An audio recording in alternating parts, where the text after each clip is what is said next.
Picture a tree. When its leaves rustle and dance, something must be moving them. The wind.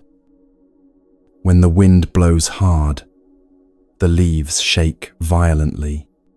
When it softens, they barely tremble. And when there's no wind at all, the leaves rest in perfect stillness. Now here's the question that changes everything. When your mind won't stop moving, when thoughts spin and chase and multiply in the middle of the night, what's the wind? What force is shaking the leaves of your consciousness? Welcome. Wherever you are right now, whether it's 3 in the morning and sleep won't come, or midday and you need a break from your own thoughts, you're here because thinking won't stop.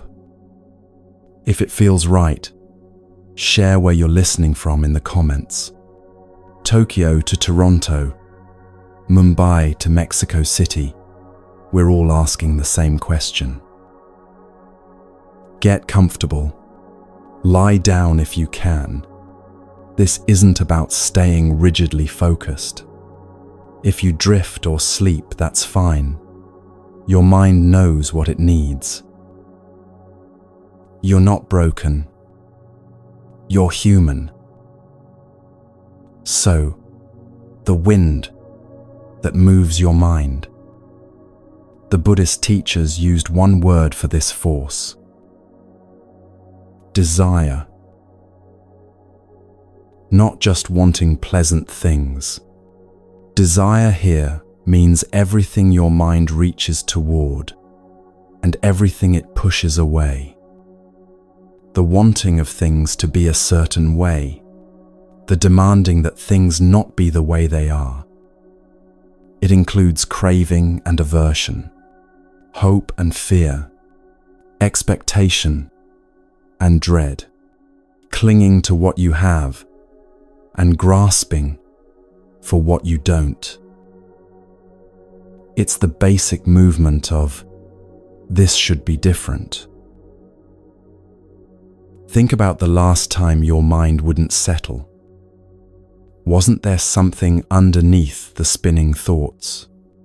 Some version of, this isn't right, or I need this to change, or what if this happens? That's the wind.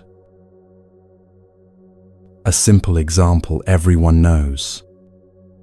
Someone criticizes you, maybe playfully, just teasing, but something in how they said it lands wrong. It stings. And days later, maybe weeks later, you're still thinking about it, replaying the moment, imagining what you should have said back, feeling that burn of humiliation or anger. Here's what's interesting. The person who said it, they forgot about it 10 minutes later. They're not lying awake, thinking about that comment. But you're still carrying it, still turning it over like a sharp stone in your pocket, still letting it cut you again and again. This is what the Buddha was pointing to when he taught about suffering. Not the initial sting, that's just momentary pain, but the endless replaying, the ruminating, the story building around it. That's suffering. That's what we add. And we do this with everything. Take illness. Disease causes pain. This is undeniable. But watch carefully, and you'll notice that most of the suffering in illness is actually the mind's commentary about the illness. This shouldn't be happening. Why me? I don't deserve this. When will it end? Why isn't the medicine working faster? the desire, the demand, that reality be different from what it is. That's what drives us into real suffering. Now let me be clear. This isn't about becoming passive or accepting injustice. The Buddhist path is deeply engaged with reducing suffering, both yours and others. What we're talking about is something more subtle. The difference between responding skillfully to life and constantly battling with the reality of what is. Shantideva, a Buddhist master from the 8th century, said, "Look honestly at what's happening. If something can be changed, don't worry. Work to change it. If something cannot be changed, don't worry. It cannot be changed. Worrying doesn't help either way." The worry, the complaint, the endless mental negotiation with reality, these are extra, unnecessary, exhausting. Here's a small example that might make you smile. You're driving, already running late. A train crosses the road. Traffic stops completely. There are 3 cars ahead of you, completely blocked. Nobody can move. And the car behind you starts honking. As if the honking will make the cars levitate. As if by sheer force of noise, a path will magically appear. We do this with our minds constantly. We honk at reality. We complain at what cannot be changed in this moment. We add layers of mental noise to situations that are already uncomfortable enough. One of the Tibetan teachers used to say, "If you want to know your real state of mind, just sit alone in silence and watch what arises." Do noble thoughts appear? Loving kindness? Or do sad memories surface? Anxieties about the future? Criticisms of people who aren't even in the room? How long does it take before your mind starts hurting you? Not to judge yourself, just to see clearly. Just to notice the wind. But here's the beautiful thing. All of this can change. Not through force or positive thinking or trying to be perfect, but through understanding, through seeing the mechanism clearly, through learning, and this is the heart of it all, to let go. Letting go. That's what we're here to explore together. How to release your grip on thoughts that serve no purpose. How to stop carrying stones that only weigh you down. How to meet this moment without the endless commentary that turns pain into suffering. This is an ancient art, refined over 2,500 years. And I need to be honest with you. This teaching might feel heavy at times. You might have hoped for something purely soothing. Instead, we're going to look at the patterns in your own mind that create suffering. Someone once said to a teacher, "I came here for peace, and you're telling me I need to change my life." The teacher smiled and said, "This is the path to genuine peace. Not temporary comfort, real freedom." So yes, we're going to look at some uncomfortable things. How you hold on to past hurts unnecessarily.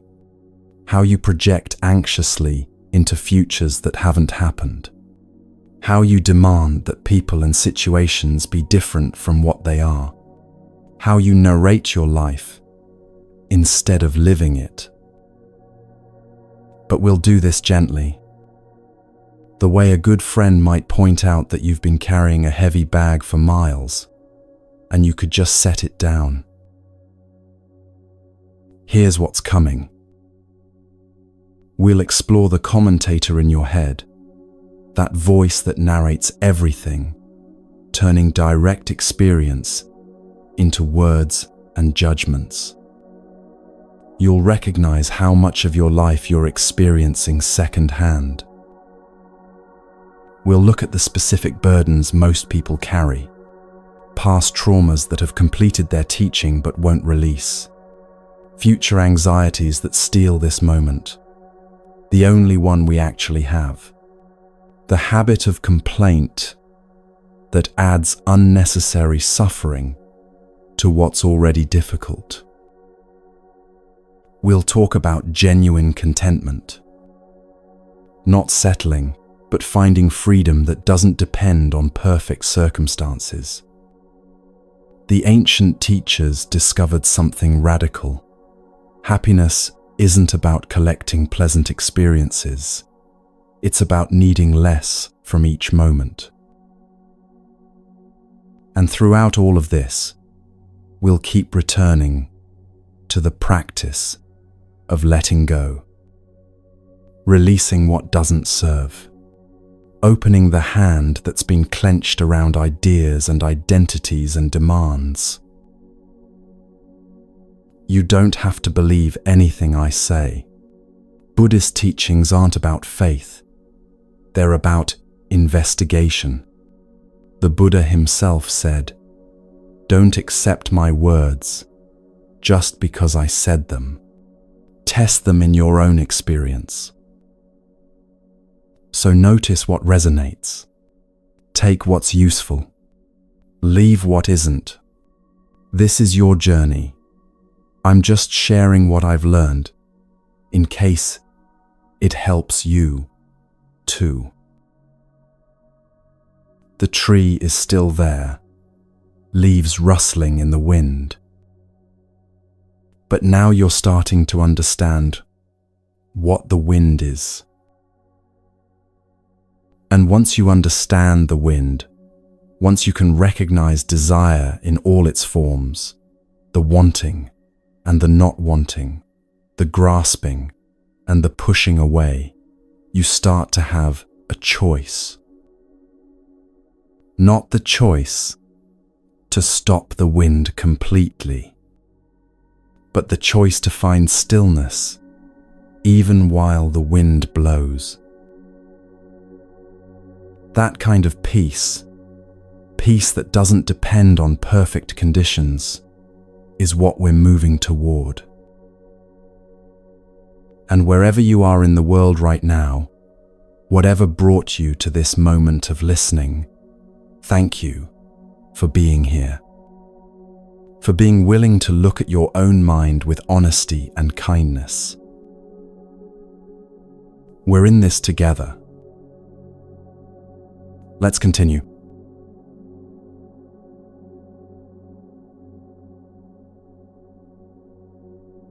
Let's return to that tree for a moment. Picture it more clearly now. The trunk is solid, rooted deep in the earth. The branches spread wide, and the leaves, green or gold or bare, depending on the season, move according to forces they don't control. When there's a strong wind, the whole tree sways. Leaves thrash and scatter. Some break free entirely and tumble away. When the wind is moderate, there's a gentle rustling, pleasant, even musical. And when the air is completely still, each leaf hangs in perfect peace. The tree doesn't blame itself for moving. The leaves don't feel guilty about rustling. There's just cause and effect. Wind causes movement. No wind, no movement. This isn't a judgment. It's just observation. Now bring this same quality of observation to your own mind right now. What's the wind in your mind at this very moment? Perhaps it's anxiety about tomorrow, a meeting, a conversation, a medical appointment, or replaying something from earlier today, wondering if you said the wrong thing. It might be a low hum of dissatisfaction. This isn't quite right. Something needs to change. You should be further along by now. Or your mind feels relatively calm right now, following along, present with these words. Notice that too. Notice what stillness feels like when it appears. The Buddha taught about this force. We're calling desire with extraordinary precision. In the original Pali language, he used the word tanha, which literally means thirst. That deep biological craving for water when you're dehydrated. That's the quality of how the mind reaches for things. But he wasn't just talking about wanting a glass of water, or craving chocolate, or desiring a new car. He was pointing to something much more fundamental and pervasive. Tanha has two faces. The first face is wanting things to be, wanting pleasure, success, love, security, wanting the moment to last, wanting more. The second face is wanting things not to be, wanting pain to stop, the annoying person to go away, the past to be different, this moment to end quickly. Both faces create the same inner turbulence. Watch this in the small moments of your day. You're sitting at a red light, and you check your phone. That's desire, reaching for stimulation, because this moment of waiting feels empty. Someone tells a story at dinner, and you're planning what you'll say next instead of listening. That's desire, wanting to be seen and heard. You replay an argument from 3 days ago, scripting what you should have said. That's desire, wanting the past to be different than it was. None of this is bad. You're not doing anything wrong. This is just what minds do when they haven't been trained otherwise.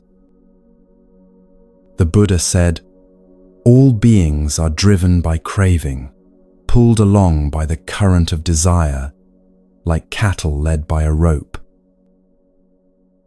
Strong image, right? But also kind. He's including everyone, including himself, before his awakening. We're all in this together, all being pulled by forces we barely notice. The revolutionary insight isn't that desire exists. It's that we can see it clearly. And when we see it clearly, really see it, not just understand it intellectually, something shifts. Just notice right now, without any judgment at all. What's pulling at your attention? What's your mind reaching toward or pushing away? Physical discomfort wanting to shift position. Emotional states you wish would change. Loneliness, anxiety, boredom, thoughts about what comes after this. Planning, preparing, worrying. See if you can just name it quietly to yourself. Wanting this to end. Wanting to feel better. Wanting to understand this perfectly. Wanting to be done with overthinking once and for all. The naming itself, gentle, curious, without judgment, creates a tiny bit of space between you and the wanting. That space is freedom. Not freedom from desire completely. That comes much later, if at all. But freedom from being completely identified with it. Freedom from being tossed around unconsciously. You start to see, oh, this is the wind. This is what's moving my mind right now. And just that seeing, just that clear recognition, changes your relationship to the movement. The tree doesn't stop the wind, but you're not a tree. You have awareness. You can know what's happening while it's happening. That knowing is everything. Take a breath here. Let whatever you noticed be okay. No need to fix it or change it or make it go away. Just let it be known. This is the beginning of wisdom.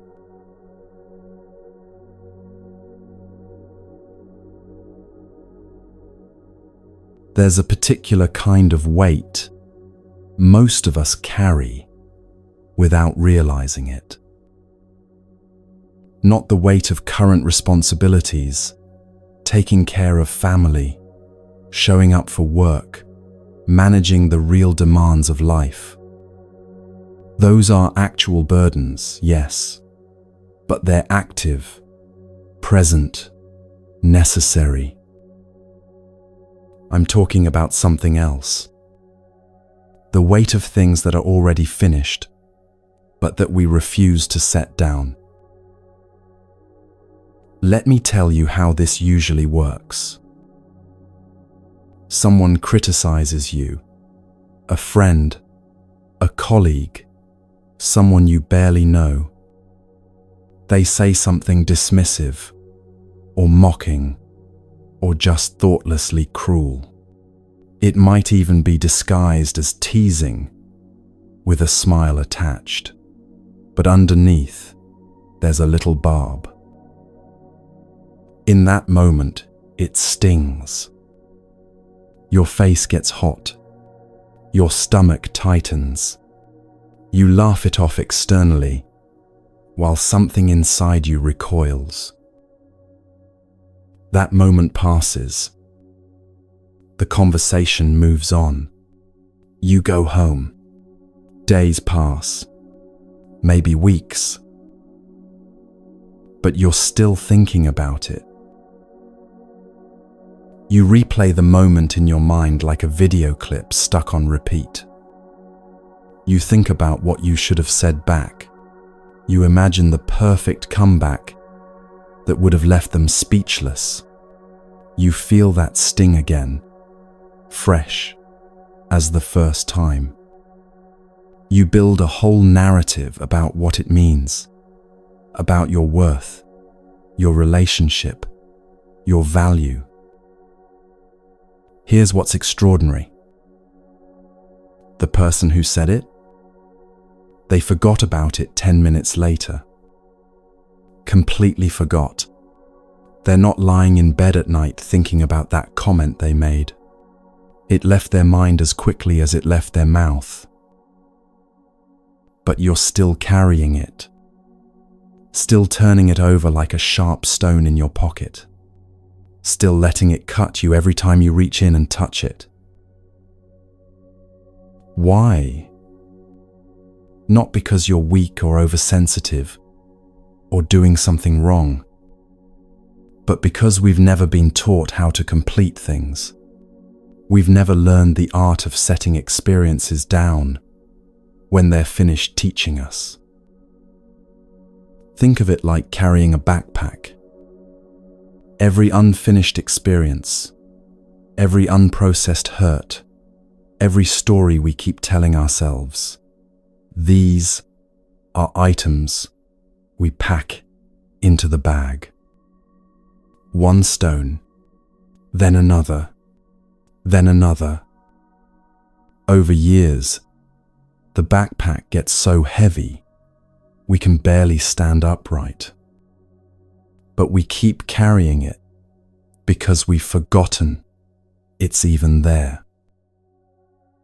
We think the weight is just part of life. We think this is how heavy everyone feels.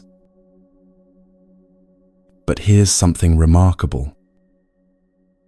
A stone is only heavy when you're holding it. Set it on a table and it weighs nothing to you. The stone hasn't changed. Your relationship to it has changed. What if you could set something down right now? Not forget it. Forgetting isn't the same as releasing. Not pretend it didn't happen. That's bypassing, not healing. But actually complete your relationship with it. Let it be something that happened, that you learned from, if there was something to learn, and that doesn't need to be carried any further. There's a teaching in Buddhism about this, about the difference between pain and suffering.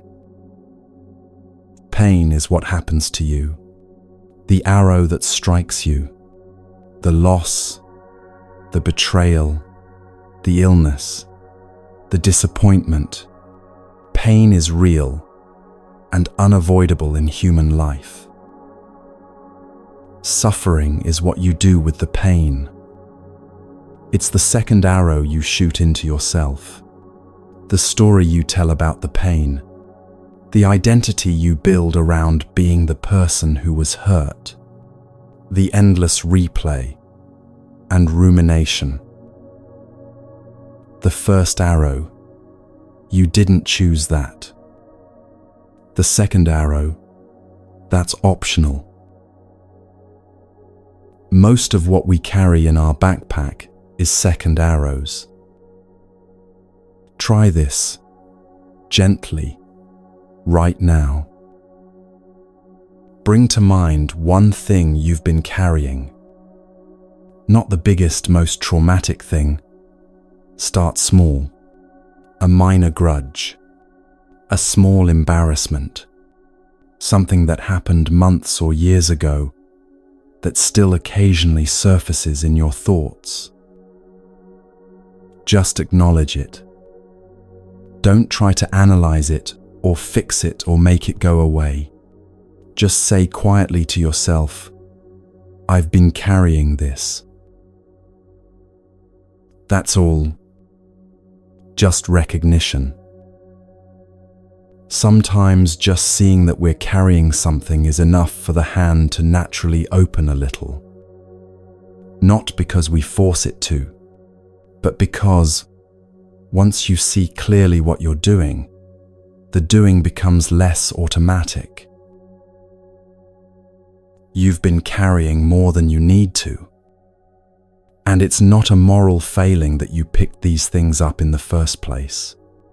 You did the best you could with what you knew. But now you're learning something new. You're learning that you have a choice about what you continue to carry.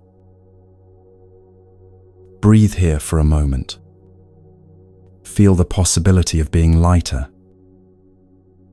Not empty. You're not trying to become empty. Just lighter. Just carrying only what actually needs to be carried right now, in this moment. That's freedom.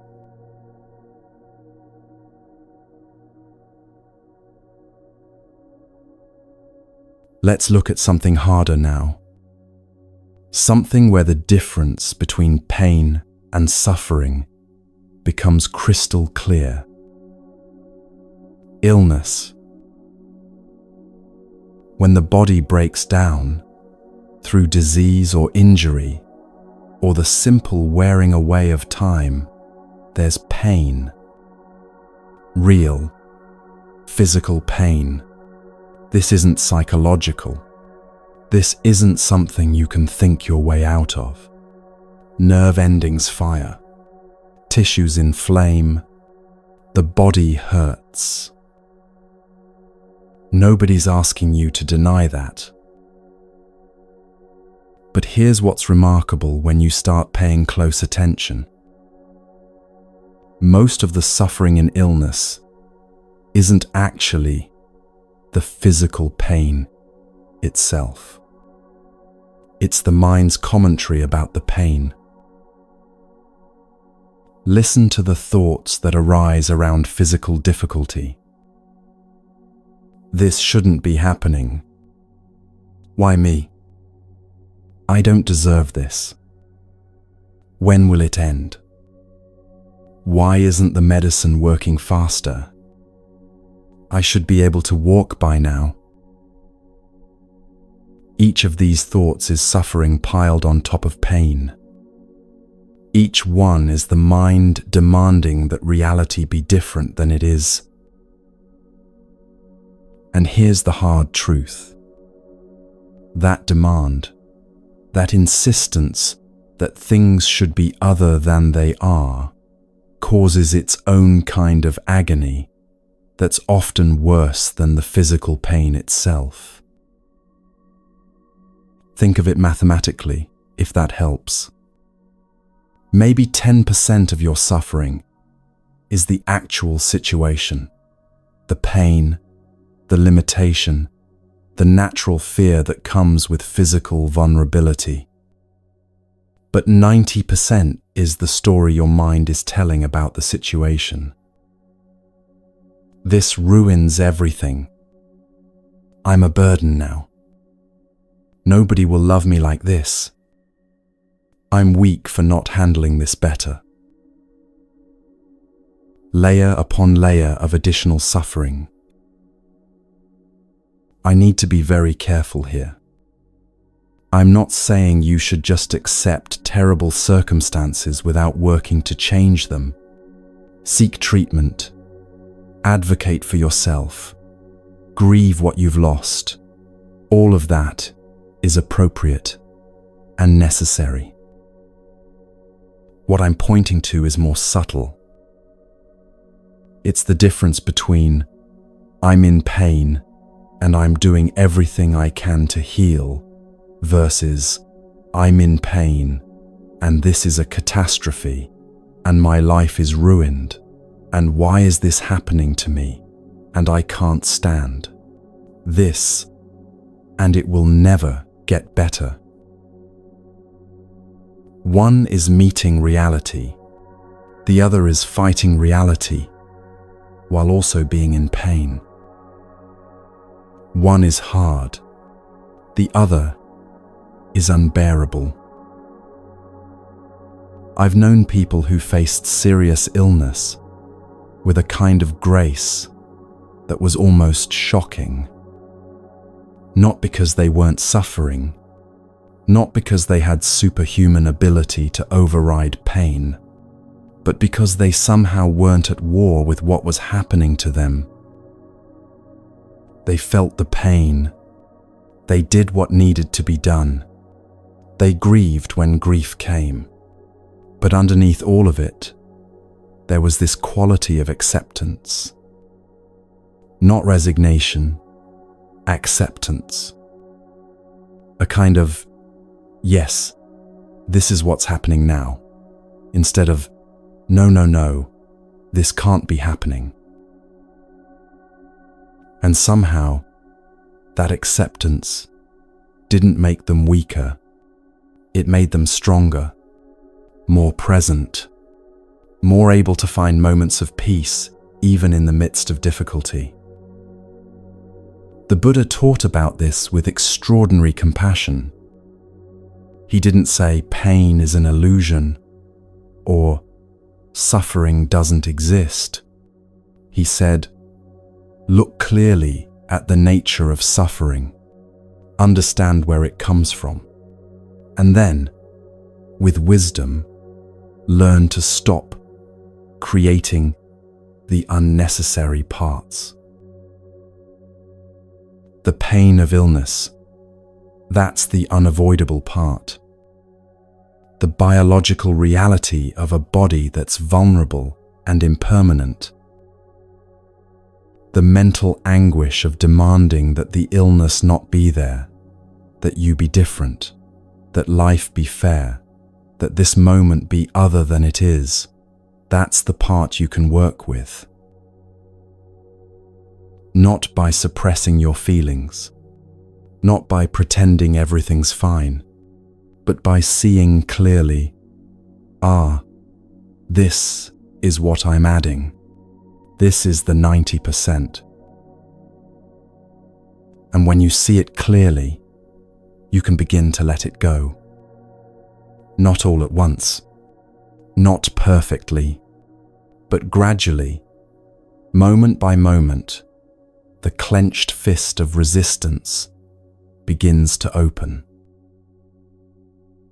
This doesn't mean you like what's happening. It means you stop arguing with reality while also experiencing pain. It means you save your energy for healing instead of spending it on an inner war you can never win. If you're dealing with physical pain right now, in this moment, or in your life in general, please be gentle with yourself as you hear this. Your pain is real. Your fear is understandable. These teachings aren't about judging you. They're about showing you where freedom might be possible, even in difficulty. Even a little less suffering is worth finding.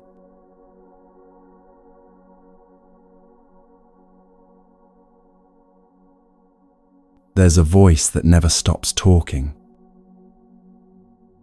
Not out loud, though sometimes it leaks out in muttering or whispered fragments. But inside, in the privacy of your own mind, there's a constant stream of commentary running alongside everything you experience. Right now, as you're listening to these words, it might be saying something. Is this going to help me? I should be taking notes. I wonder if I lock the door. My back hurts. This is interesting. This is boring. Am I doing this right? This isn't a diagnosis. This isn't something wrong with you. This is just what minds do. But here's what's worth noticing. Think of watching a football match on television. The game is happening on the field. Players running, the ball moving, goals scored or missed. But there's also a commentator talking over the action, explaining what just happened, predicting what might happen next, offering opinions and analysis. Sometimes the commentary helps you understand the game better, but sometimes, maybe most of the time, it's just noise layered over top of something you could experience directly. Your mind does this constantly. You're not watching the game of your life. You're listening to the commentary about your life. Let me show you what I mean. Imagine you walk into a temple or a church or someone's home, and there on a table are the most exquisite flowers you've ever seen. Deep red roses or delicate orchids or wildflowers arranged with such care that they look almost too perfect.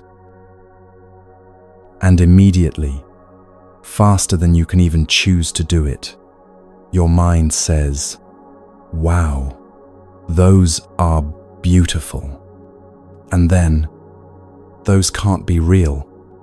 And then you're leaning in to check, to see if they're silk or plastic, to solve the puzzle your mind has created.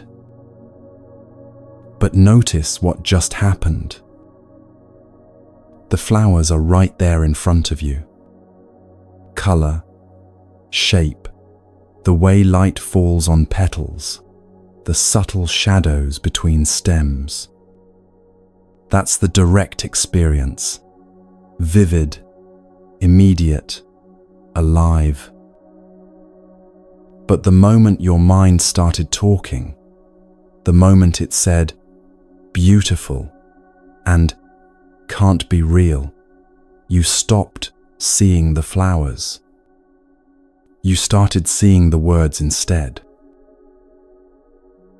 You're looking at the menu, not tasting the meal. Or think about a sunset. You're standing somewhere with a clear view of the horizon, and the sky is doing that thing it sometimes does. Layers of gold and pink and purple, clouds lit from underneath, the whole sky on fire. And you say, out loud or silently, how beautiful. As soon as you say it, something shifts.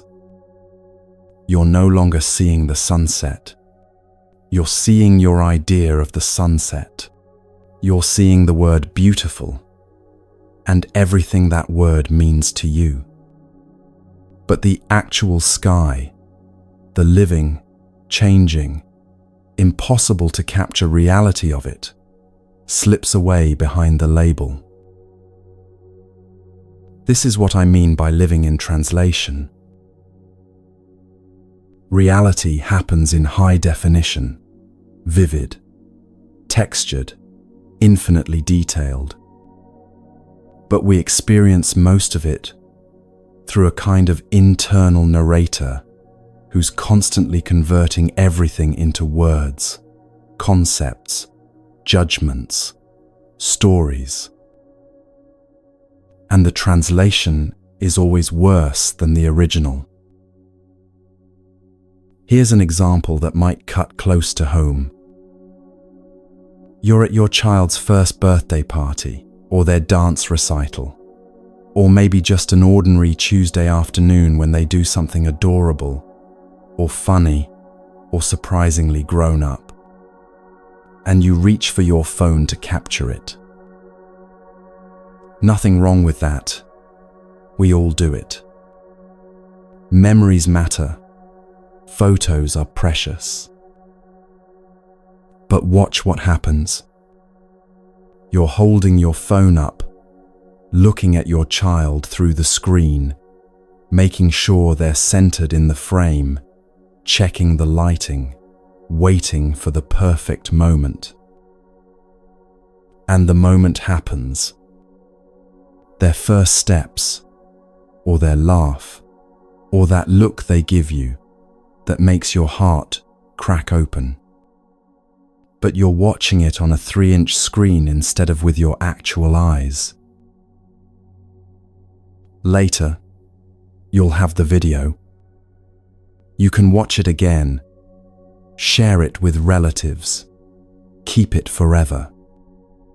But the real moment, the one that was happening in high definition right in front of you, you experienced it through a cracked screen, pixelated, mediated, second-hand.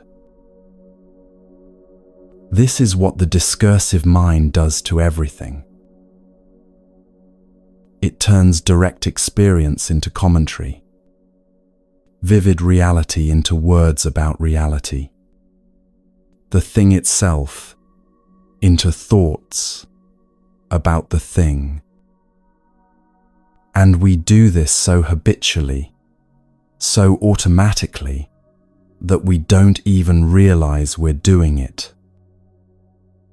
The taste of your coffee this morning, Did you actually taste it? Or were you thinking about your day while you drank? The feeling of water on your skin in the shower, did you feel it? Or were you planning conversations you need to have? The face of someone you love, when's the last time you really looked at them without simultaneously thinking about what you need to tell them, or what they might be thinking, or whether they seem happy or tired? Most of the time, we're not here. We're in our heads, listening to the narrator describe what's happening instead of actually experiencing what's happening. And here's the gentle revelation I want to offer you. You've been living in translation your whole life. Not because you're doing something wrong, not because you're broken or damaged or insufficient, but because no one ever taught you there was another way. No one ever showed you that you could experience the flowers directly, without the commentary.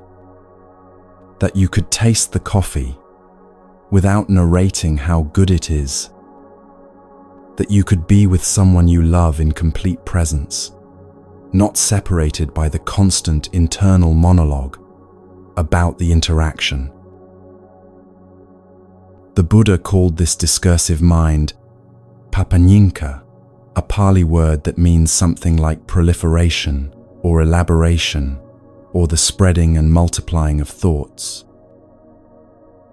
One thing happens, and the mind immediately creates 10 thoughts about it. Each thought spawns 5 more. Within seconds, you're completely lost in a forest of mental proliferation, far from the simple reality of what actually occurred. You see the flowers, and your mind builds an entire narrative. You feel the sunset, and your mind creates a story about beauty and impermanence and how you should feel. Your child laughs, and your mind is already thinking about how fast they're growing up and whether you're capturing enough memories and what kind of parent you are. The original experience, simple, direct, complete in itself, gets buried under layers of thought. Take a moment here and just notice. Right now, listening to these words, where is your attention? Are you hearing the words directly, or are you already thinking about them, judging them, agreeing or disagreeing, planning how you might use this information? Can you find the difference between the direct experience of listening and the commentary about listening? That difference, that tiny gap between reality and the mind's narration of reality, is where freedom lives. Not freedom as in escaping your life. Freedom as in actually being present for your life. This is the first gift of meditation. Not bliss, not transcendence, not becoming a better person. Just this, the ability to cut through the commentary and meet reality directly, even for a moment. And once you taste it, once you experience what it's like to see flowers without words, to feel water without thinking, to be with someone without the narrator running, you realize what you've been missing. Not missing in the sense that your life was worthless before, but missing in the sense that there's a depth and richness available in every ordinary moment that the commentary covers up. You've been watching life through a screen when you could be living it directly.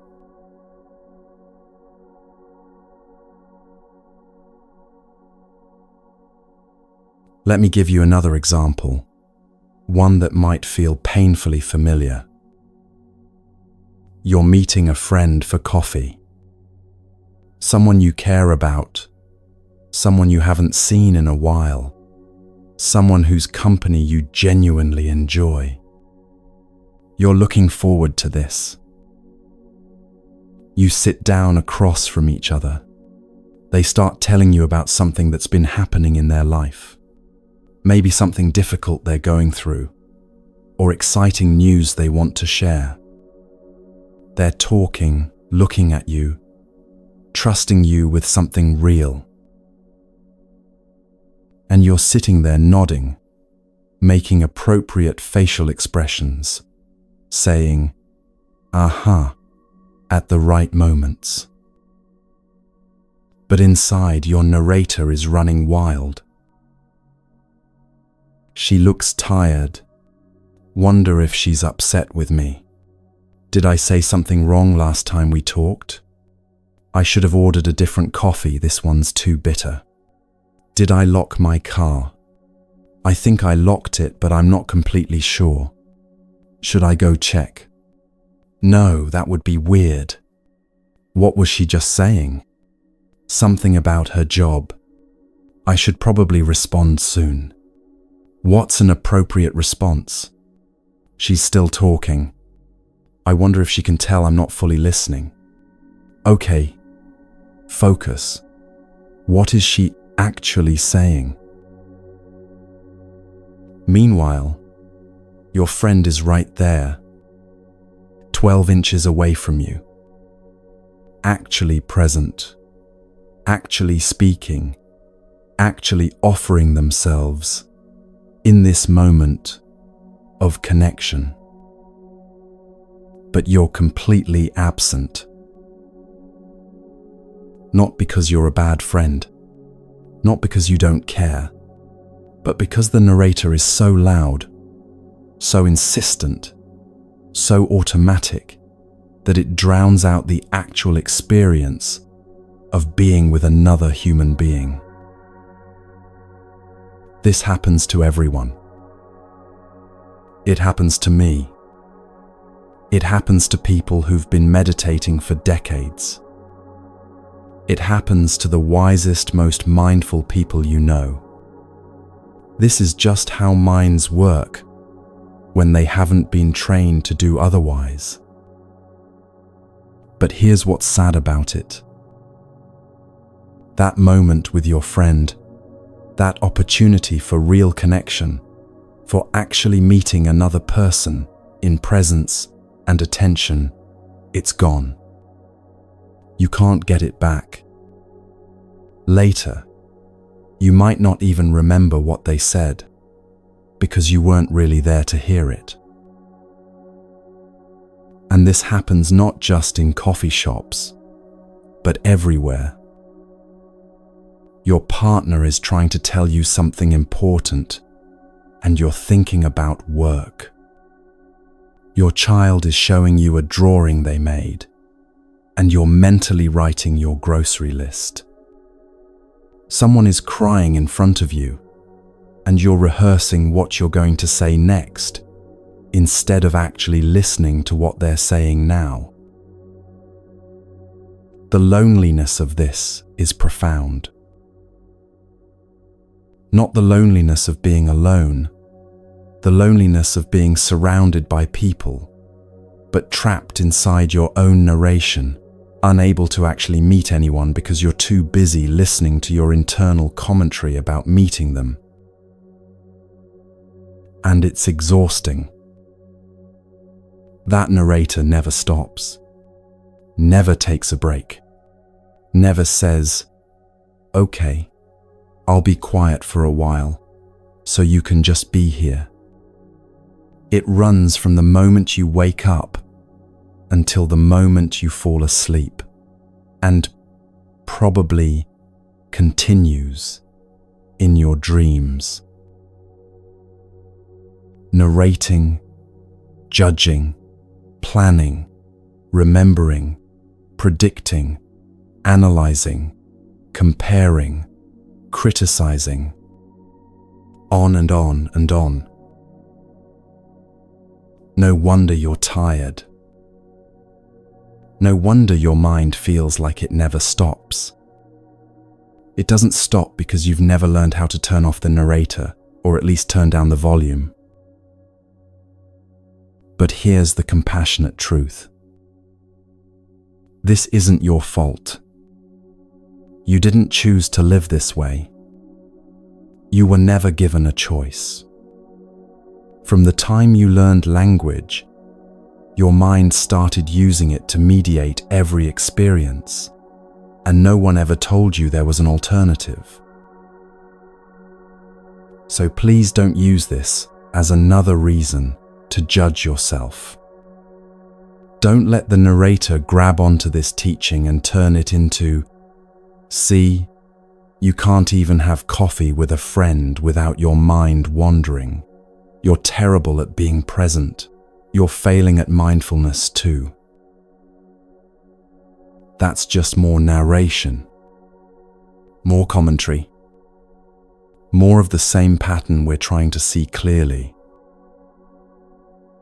Instead, just notice, with gentleness, with curiosity.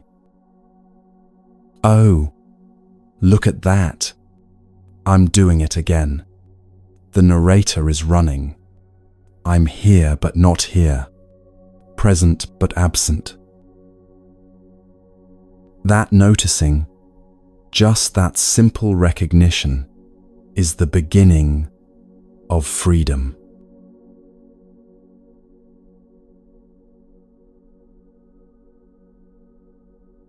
Let me tell you what you're missing when you live through the narrator instead of through direct experience. The taste of food, when you're actually tasting it. Not thinking about whether it's good or bad, not comparing it to other meals you've had, not planning what you'll eat next, not judging whether you should be eating this at all. Just the pure sensation of flavor on your tongue, sweet, salty, bitter, sour, umami, the texture, the temperature, the way it changes as you chew. Most people go days, weeks, entire lifetimes, barely tasting their food because they're thinking about it instead of tasting it. Your child's laugh when you're actually hearing it. Not recording it on your phone, not thinking, "I should remember this," not worrying about whether they laugh enough or if that cough means they're getting sick. Just the sound itself, pure, unfiltered, hitting your ears and going straight to some ancient part of your brain that knows joy without needing to name it. The breeze on your skin when you're actually feeling it. Not thinking it's windy today, or I should have brought a jacket, or this reminds me of that beach in Portugal. Just air moving across your face, your arms, the back of your neck. Cool or warm, gentle or strong. Just that, nothing else. Sex, when you're actually present in your body. Not performing, not wondering if you're doing it right, not thinking about how you look, or whether your partner is enjoying it, or what you need to do tomorrow. Just sensation, skin on skin, breath, movement, pleasure, or tenderness, or whatever's actually arising in this moment. How often do people make love while their narrator is running the entire time, turning intimacy into a performance review. This moment, right now, exactly as it is, when you're actually here for it. Not judging it as good or bad, not wishing it were different, not planning the next moment or remembering the last one. Just this. Whatever sounds you're hearing, whatever you're feeling in your body, whatever quality of attention is present right now. This is what the Buddha was pointing to when he taught about mindfulness. Not some mystical state you have to achieve through years of meditation. Just direct contact with reality. Being where you are instead of being lost in thoughts about where you are. And the remarkable thing is, once you taste this, even once, even for 30 seconds, everything changes. Because you realize that ordinary moments are not actually ordinary. The feeling of water in the shower, when you're actually present for it, is extraordinary. The sight of leaves moving in wind, when you're really seeing them instead of labeling them, is breathtaking. The simple sensation of breathing, when you drop below the commentary and feel the actual movement of air in your body, is profound. You don't need peak experiences. You don't need to go to Bali, or drop substances, or have a spiritual emergency. You just need to show up for what's already here. This is the first prize of meditation, the first real benefit of training your mind. Not enlightenment, not becoming a better person, not even feeling calmer or happier, though those things often come as byproducts. Just this, direct contact with life. Being awake for the moments that make up your one precious existence, instead of sleeping through them, while the narrator runs its endless show. The Buddha said, "The way to live is to be diligent, mindful, and self-controlled. Live in such a way that you experience each moment fully." Not perfect presence every second. That's not realistic for anyone, except maybe the most advanced practitioners. But tasting it, knowing what it's like, being able to drop below the commentary when it matters, when life is offering you something real, and you want to actually receive it. This isn't about being perfect at presence. It's about discovering that presence is possible at all. That you don't have to live your entire life through the narrator. That there's another way to meet reality, direct, immediate, alive. Once you know this is possible, you can't fully go back to autopilot. Oh, you'll still spend most of your time in the narrator. We all do. But you'll catch yourself more often. You'll notice when you're thinking about the flowers instead of seeing them. And in that noticing, you'll have a choice. You can stay in the commentary, or you can drop into direct experience. Try this if you want. Not now, later today, when you're doing something ordinary. Pick one simple thing. Brushing your teeth, opening a door, drinking water, putting on your shoes. Something you do every day without thinking about it. And just for that moment, Just for the 30 seconds or 1 minute it takes to do that thing, see if you can do it without the narrator. Don't narrate the action. Don't judge whether you're doing it right. Don't think about what comes next. Just feel the actual sensations of the action itself. The bristles on your teeth, the weight of the door handle, the coolness of water down your throat, the pressure of laces being tied. That's it. That's the whole practice. And if you do this, if you taste even one moment of direct experience today, you'll understand what I mean about what you've been missing.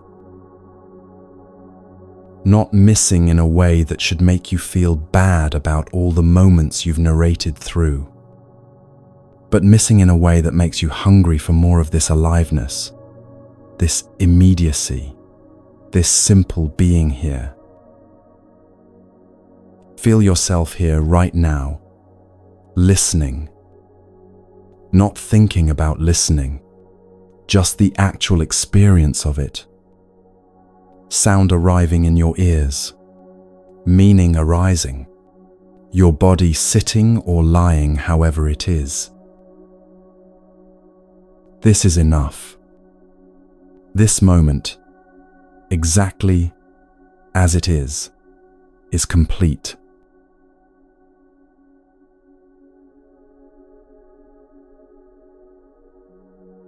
There's an image that one of the great Tibetan teachers used to describe what most of us are doing to ourselves.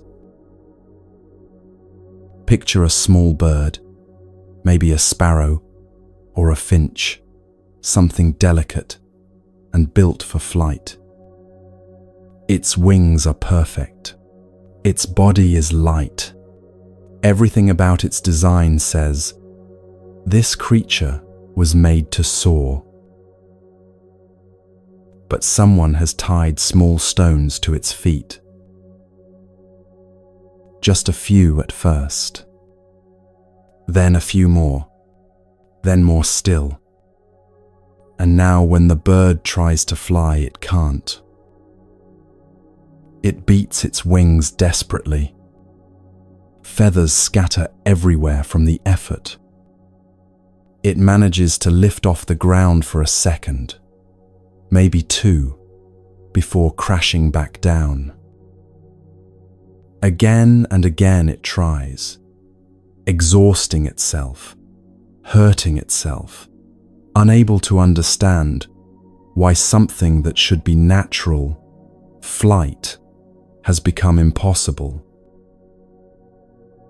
This is what we do to ourselves with mental burdens. Not the real responsibilities of life. Those are different. Taking care of people who depend on you, showing up for work, managing the actual demands of being human in the world. Those aren't stones tied to your feet. Those are just life. I'm talking about something else entirely. I'm talking about finished things we refuse to set down. Experiences that happened years ago, sometimes decades ago, that have nothing left to teach us, but that we carry anyway. Hurts we've examined from every possible angle. Regrets we've replayed so many times, we could stage them as a play. Resentments we've fed and watered and kept alive long after the person who hurt us has forgotten the whole thing. These become like tattoos on our minds. Not the decorative kind you choose because they mean something beautiful to you, but the kind that get burned in without your conscious choice, experiences that brand themselves into your psyche and stay there, permanent, unchangeable, always visible, even when you close your eyes.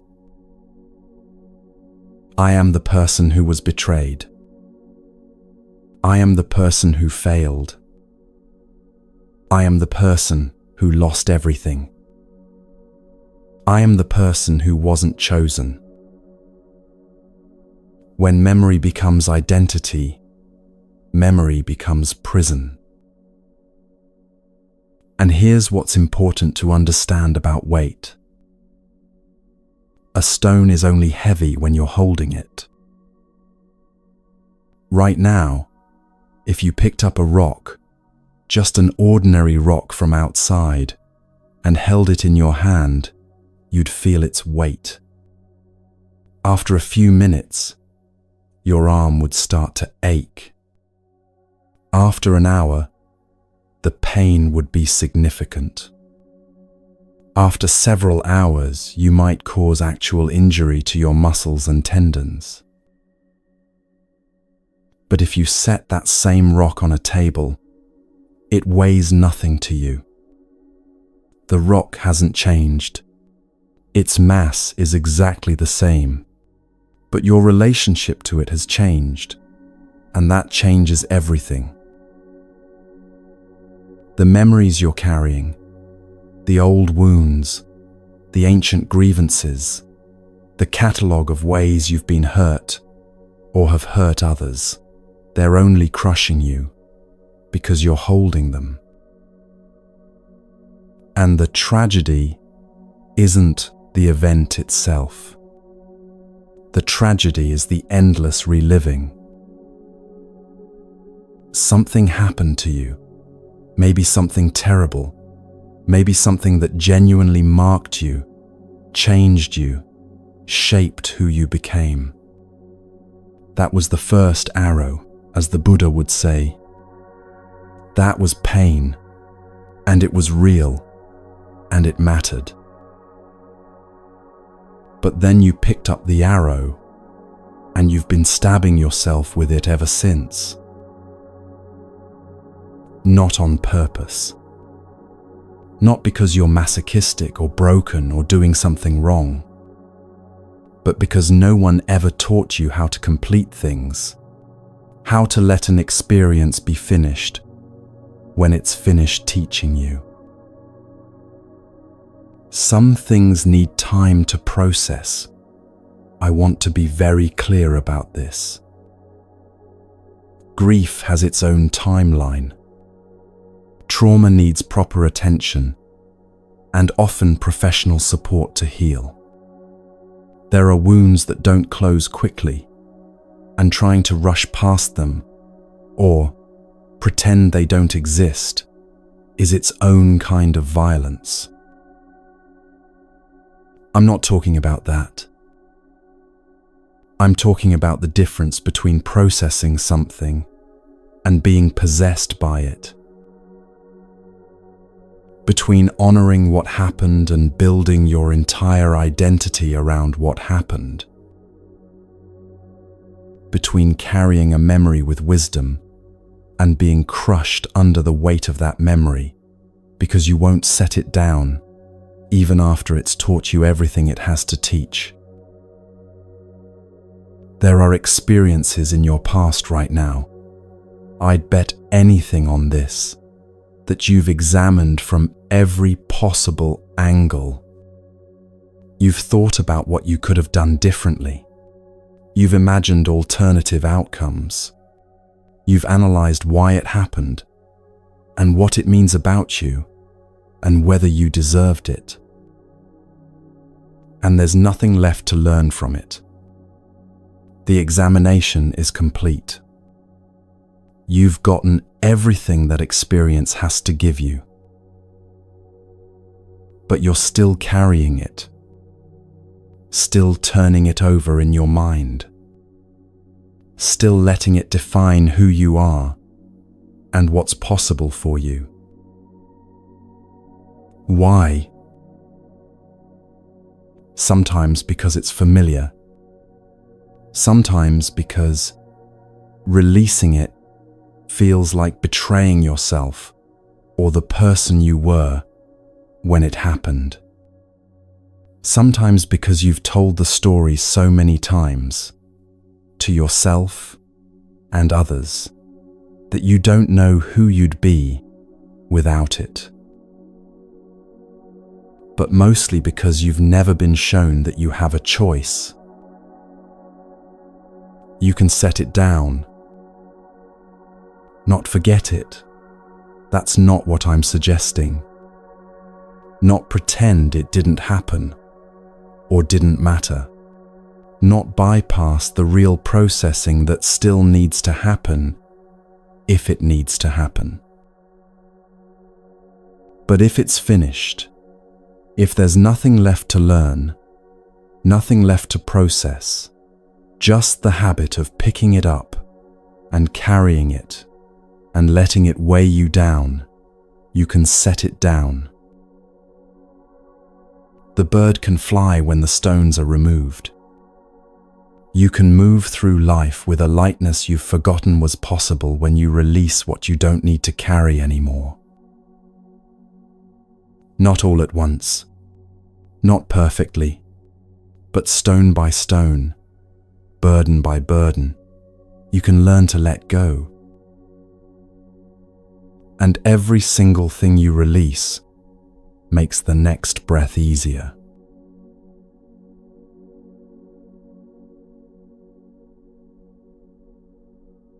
The past can become a kind of prison. But here's what's strange and sad and deeply human about it.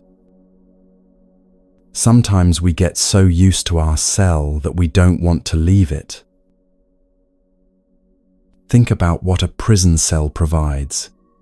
If you've been in it long enough, it's familiar, predictable. You know exactly what to expect. The walls are in the same place every day. The routine never changes. There are no surprises, no unknowns, no demands to be anyone other than who you've always been. Freedom, on the other hand, is terrifying. Freedom means you have to decide who you are, instead of being defined by what happened to you. Freedom means facing an open future instead of hiding in a closed past. Freedom means letting go of the story you've been telling about yourself, the story that explains everything, that makes sense of your suffering, that gives you an identity, even if it's a painful one. We become attached to our wounds. Not because we enjoy suffering, please hear this clearly, but because our wounds become part of how we understand ourselves. I am the person who was abandoned. I am the person who was betrayed. I am the person who lost everything. I am the person who never gets chosen. These identities are painful, yes, but they're also stable. They're known. They explain our current struggles and excuse our current limitations. Of course, I can't trust people. Look what happened to me. Of course I'm afraid of trying. You don't understand what I've been through. Of course I'm stuck. You would be too if this had happened to you. And all of that might be true. Trauma is real. Pain shapes us.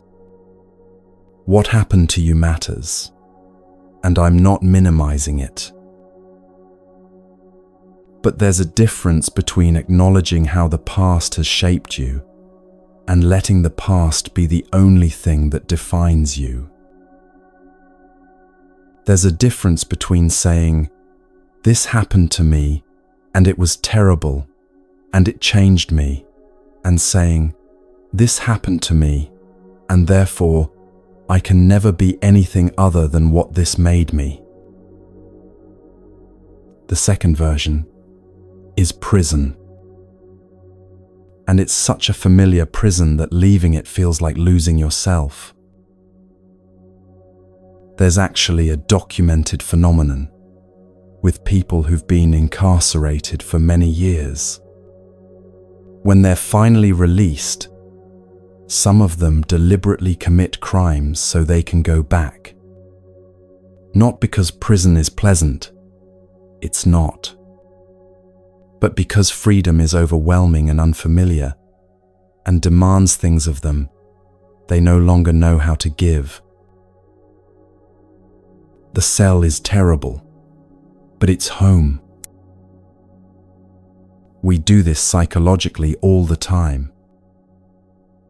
We get so identified with being the victim, the wounded one, the person who suffered, that we resist anything that might threaten that identity, even healing itself.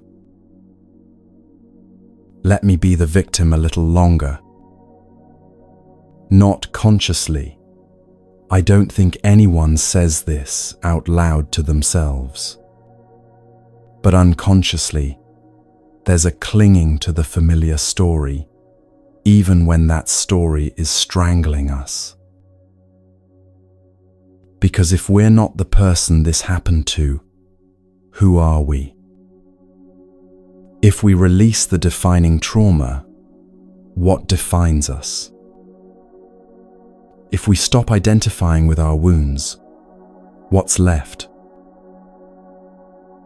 And here's where I need to be extremely careful, because this teaching can be misused. I am not saying that trauma doesn't matter. I am not saying you should just get over it. I am not saying that people who struggle with the aftermath of terrible things are choosing to be victims. Trauma is real. Pain is real. The impact of what happened to you is real and valid and deserves compassion, both from others and from yourself. What I'm pointing to is more subtle. It's the question, when does honoring what happened become being imprisoned by what happened? When does processing the past become avoiding the present? When does acknowledging your wounds become building your entire life around protecting those wounds from ever healing? These are hard questions. They require real honesty with yourself. And only you can answer them about your own life. But consider this possibility. What if there's a version of you on the other side of your story about yourself? What if you could honor what happened, carry the wisdom it gave you, acknowledge how it shaped you, and still not be defined by it? What if you could be more than what was done to you? This isn't about forced positivity or spiritual bypassing or pretending the past doesn't matter. This is about the difference between carrying a memory and being carried away by a memory. You get to choose. Not whether the past happened. You don't get to choose that. Not whether it hurt. It did, and that's valid. Not whether it changed you. Of course it did. But you do get to choose whether it continues to define the boundaries of what's possible for you. Predictable suffering versus unknown freedom. The familiar cell versus the open door. Which do you choose? This isn't a demand. This isn't me telling you that you should choose differently or that you're failing if you find yourself still in the cell. Healing happens in its own time, and you're allowed to be wherever you are in that process. This is just an invitation to notice. Notice if you're clinging to a story about yourself that you could set down. Notice if you're staying in the familiar prison because freedom feels too uncertain. Notice if your identity has become so wrapped up in what happened to you that you can't imagine who you'd be without it. Just notice, with gentleness, with compassion for how hard this is. The door is unlocked. It has been for a while now. You can stay as long as you need to. And when you're ready, if you're ready, you can walk out.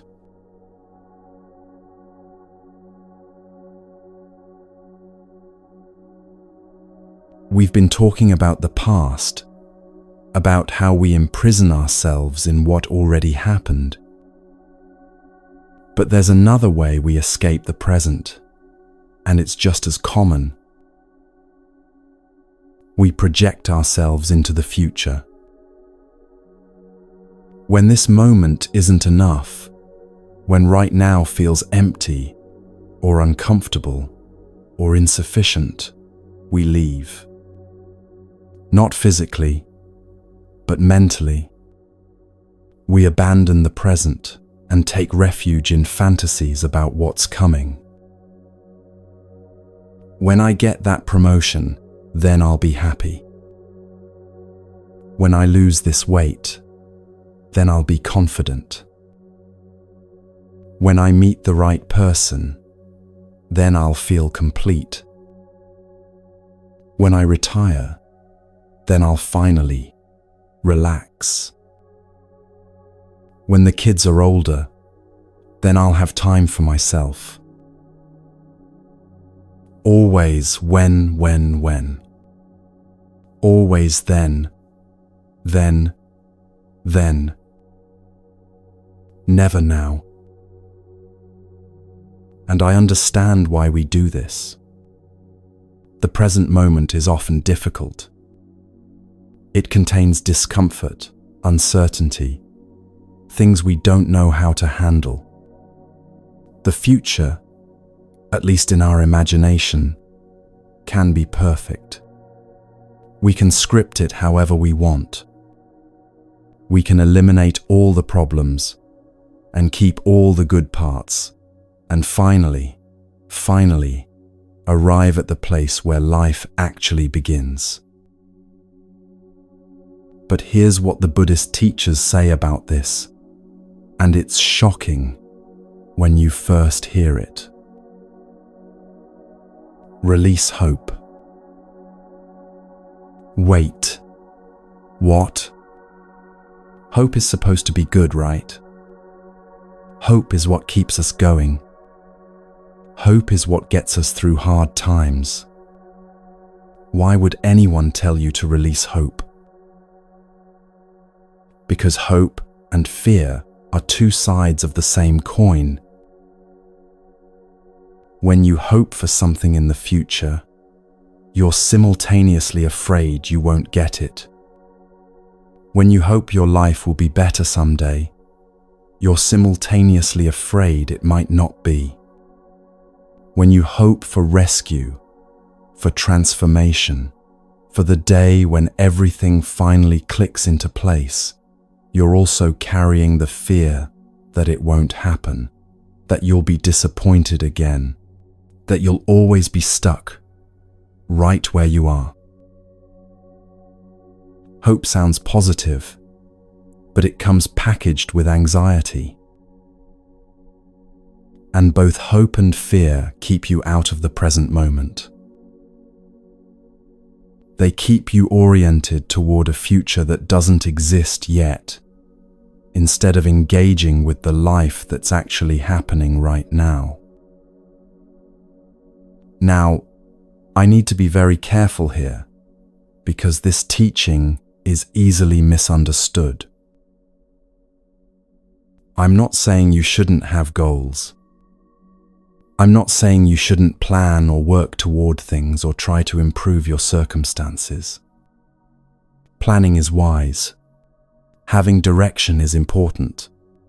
Working to reduce suffering, yours and others, is central to the Buddhist path. What I'm talking about is the difference between skillful planning and obsessive future dwelling. Between having goals and abandoning the present in service of an imaginary future. Between working to improve your life and refusing to actually live your life until everything is perfect. There's a story that captures this beautifully. Imagine a gardener who's so focused on the harvest that he misses the entire growing season. He plants the seeds, yes, and he tends them when he remembers to. But he's not really there. He's not seeing the first green shoots push through the soil. He's not noticing how the plants change day by day, how they respond to sun and rain, how they grow toward the light.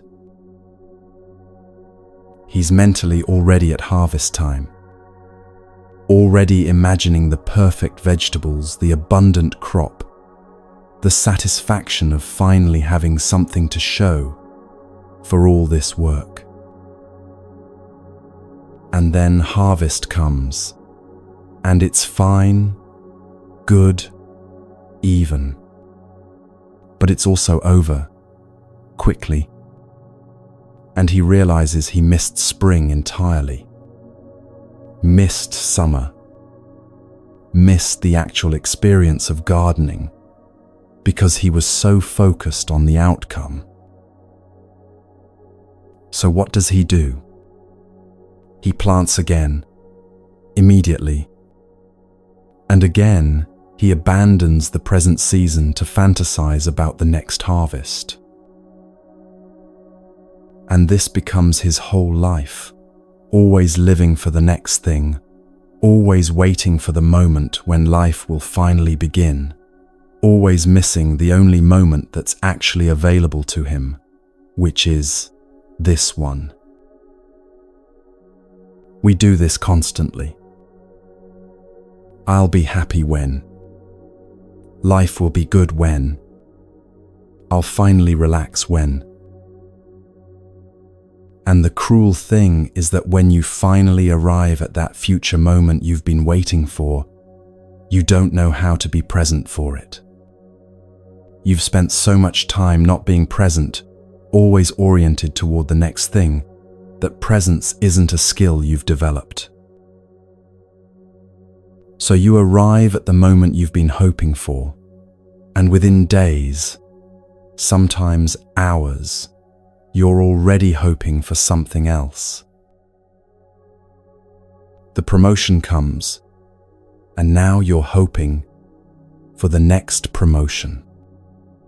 You lose the weight, and now you're worried about keeping it off. You meet someone wonderful, and now you're anxious about whether it will last. You retire, and within a week, you're restless, looking for the next thing to hope for. Because you never learned how to be here. You never learned how to let this moment, exactly as it is, imperfect and incomplete and not quite what you hoped for, be enough. So here's the question the Buddhist teachers ask. What if this moment is already complete? Not perfect, complete. Not everything you want, but enough.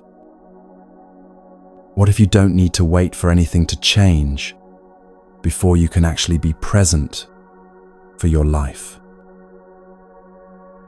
What if the life you're waiting to begin is already happening right now, and you're missing it because you're focused on some imaginary future where everything is finally the way you think it should be.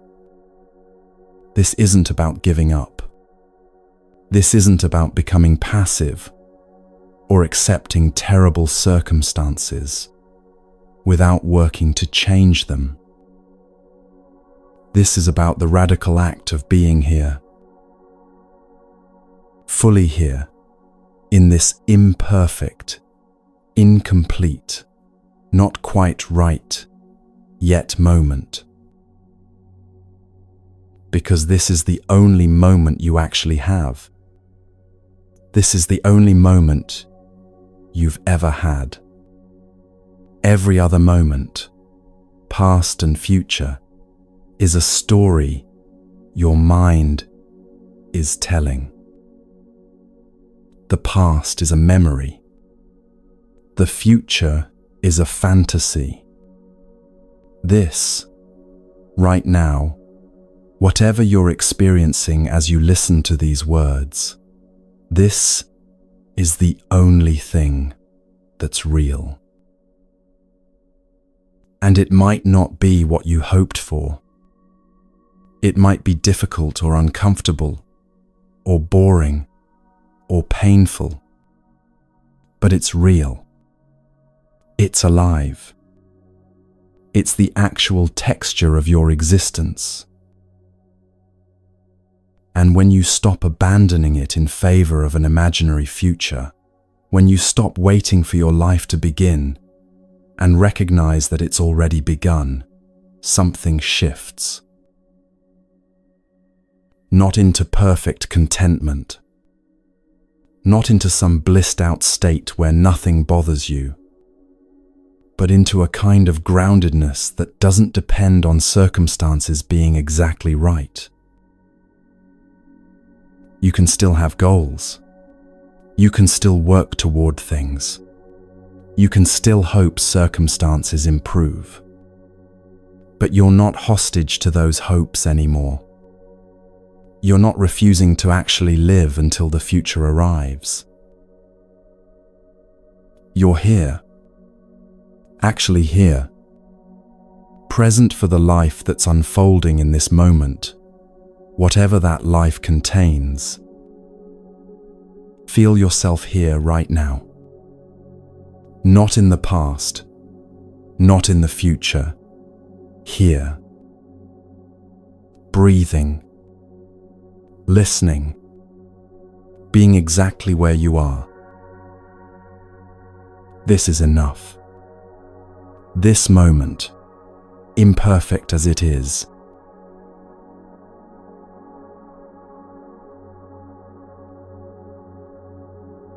picture yourself on a night flight, one of those long international routes where they dim the cabin lights after dinner and everyone settles in to try to sleep.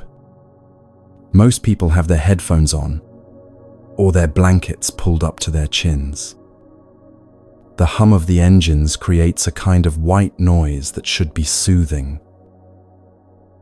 And then a baby starts crying. Not fussing, crying. That high-pitched wail that cuts through everything, through the engine noise and the headphones and the desperate attempts everyone's making to rest. The mother is clearly doing everything she can. You can hear her moving around, trying different positions, probably nursing or offering a bottle, shushing, rocking. But the baby won't settle. And then, as if on cue, another baby, a few rows back, starts up. Now there are two of them, almost like they're competing. One cries, the other answers. Back and forth, back and forth. This symphony of infant misery echoing through the darkened cabin. You can feel the tension in the air. People shifting in their seats, sighing loudly, That particular quality of collective irritation that builds in enclosed spaces when something is bothering everyone and no one can escape. Someone nearby mutters, not quite whispering, "There should be a rule on airplanes." A children's section, like they used to have smoking sections. Put all the babies and kids in one area so the rest of us can have some peace. You can hear the frustration in the voice. And honestly, part of you understands it. Everyone's tired. Everyone paid for these tickets. Everyone just wants to rest. Another passenger turns around and says with deadpan humor, "Sure, great idea. Which wing should we put them on?" And suddenly, the absurdity becomes clear. The babies are on the airplane. They have to be somewhere. They have as much right to be here as anyone else. Probably more right. They didn't choose to fly. Their parents chose for them. So you have exactly two options. 1. Throw the babies off the plane. Obviously not happening. 2. Release your complaint about the babies being on the plane. That's it. Those are your only real choices. And here's what's fascinating when you start to pay attention to this. There are two distinct sources of suffering happening in that moment. First, there's the actual sound of the crying. It's penetrating. It's designed by evolution to be impossible to ignore. It triggers something primal in human brains that says, "Baby in distress, must help." That's real discomfort. This cannot be denied. But then there's the second source, and this one is much bigger. It's the mental commentary about the crying. This shouldn't be happening. Why didn't the parents drug the baby so it would sleep? Modern parents don't know how to control their children. This is ruining everything. How long is this going to last? Someone should do something. Story after story after story, each one adding another layer of suffering on top of the actual discomfort of the sound. That ratio we talked about before, 10% situation, 90% narration. It's happening right here. Maybe 10% of the suffering is the actual penetrating quality of a baby's cry, the biological discomfort of that particular frequency hitting your eardrums. But 90% is the story being told about it. The complaint, the resistance, the demand that reality be different than it is. And the person who's suffering the most, the one who's going to have the worst flight, the one who's going to arrive exhausted and irritated and miserable, isn't necessarily the person sitting closest to the crying babies. It's the person who's most actively resisting what's happening. The person who can't let go of the complaint.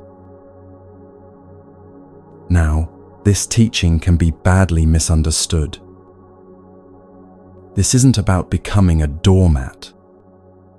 This isn't about accepting mistreatment or injustice, or things that genuinely need to be changed. This isn't about never speaking up or setting boundaries, or working to improve difficult situations. What's being pointed to here is more subtle. It's about seeing clearly what's being added to situations that are already challenging enough without mental commentary making them worse. The babies are crying. That's the situation. Can it be changed right now, in this moment? No. So the suffering created by complaining about it, by building stories about how it shouldn't be happening, by getting more and more worked up about something that cannot be controlled, that's optional. That's the part that can be worked with. This pattern shows up everywhere. Traffic is slow, complaint arises. The weather is bad, complaint arises. Someone says something thoughtless. It gets replayed for hours, building a case against them. The internet is slow, sighing, and cursing as if it's a personal affront instead of just a minor inconvenience. And every single time this happens, the suffering becomes greater than the situation itself warrants. The honesty in recognizing this, in seeing, yes, this is what minds do, this is the human pattern, that's what creates real understanding. This isn't about someone perfect telling you how to be better. This is about recognizing a universal struggle and learning to work with it. So on that flight, irritation arises. The complaint forms.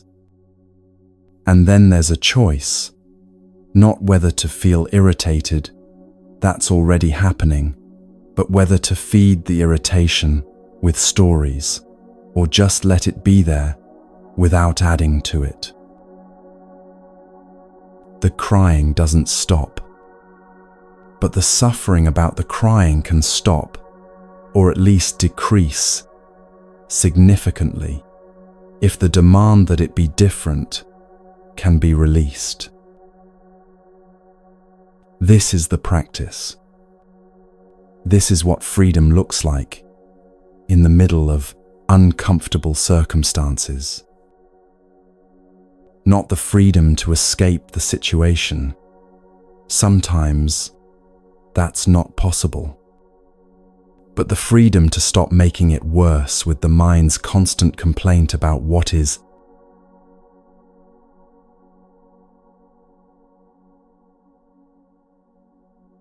People are like mountains. They don't change easily. Mountains are massive, ancient, rooted deep in the earth. They change. Yes, erosion happens. Earthquakes shift things. But these changes take geological time. You can't look at a mountain and expect it to be different tomorrow, just because you'd prefer it to be shaped differently. People are the same way. That friend who's always late, that's their mountainness. The partner who leaves dishes in the sink, that's how they're shaped. The parent who gives unsolicited advice, that's the landscape of who they are. And from the outside, from your perspective, the changes you want from them seem so small, so reasonable, so obviously for the best. If she would just leave 15 minutes earlier, she'd never be late. If he would just put the dishes directly in the dishwasher instead of the sink, it would save so much hassle. If they would just respect that I'm an adult and stop telling me what to do, our relationship would be so much better. All of these things seem completely reasonable from where you're standing. But here's what gets forgotten. Someone is thinking exactly the same thing about you. The friend wants you to be more spontaneous instead of always needing plans. The partner wants you to relax about the dishes because they're not that important. The parent wants you to listen to their advice because they have experience you don't have. And to them, these changes seem just as small, just as reasonable, just as obviously for the best. If it's hard for you to change, and it is, why should it be easy for others? If resistance arises when someone points out your patterns and asks you to be different, why should there be surprise when others resist you pointing out their patterns? Mountains don't move easily, and people are mountains. This isn't judgment, it's just observation. Fire burns. Water is wet. Mountains stay put.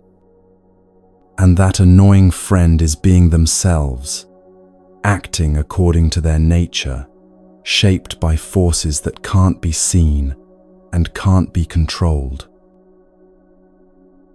The liberation comes not from finally getting them to change, though change is possible, slowly, over time, if they choose it. The liberation comes from accepting that this is who they are right now. Not liking it necessarily, acceptance doesn't mean approval.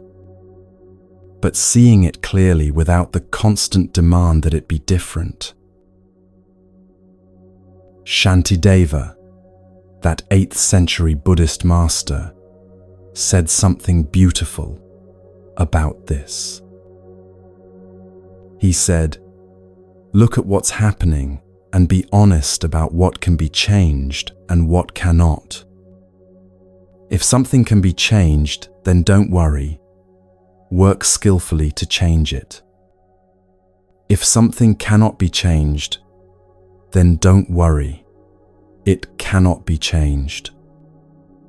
Either way, worry is extra. Either way, the complaint doesn't help." Here's a small example that reveals so much about how this works. Imagine driving somewhere, and up ahead, traffic stops completely. There's a train crossing the road, or an accident, or construction.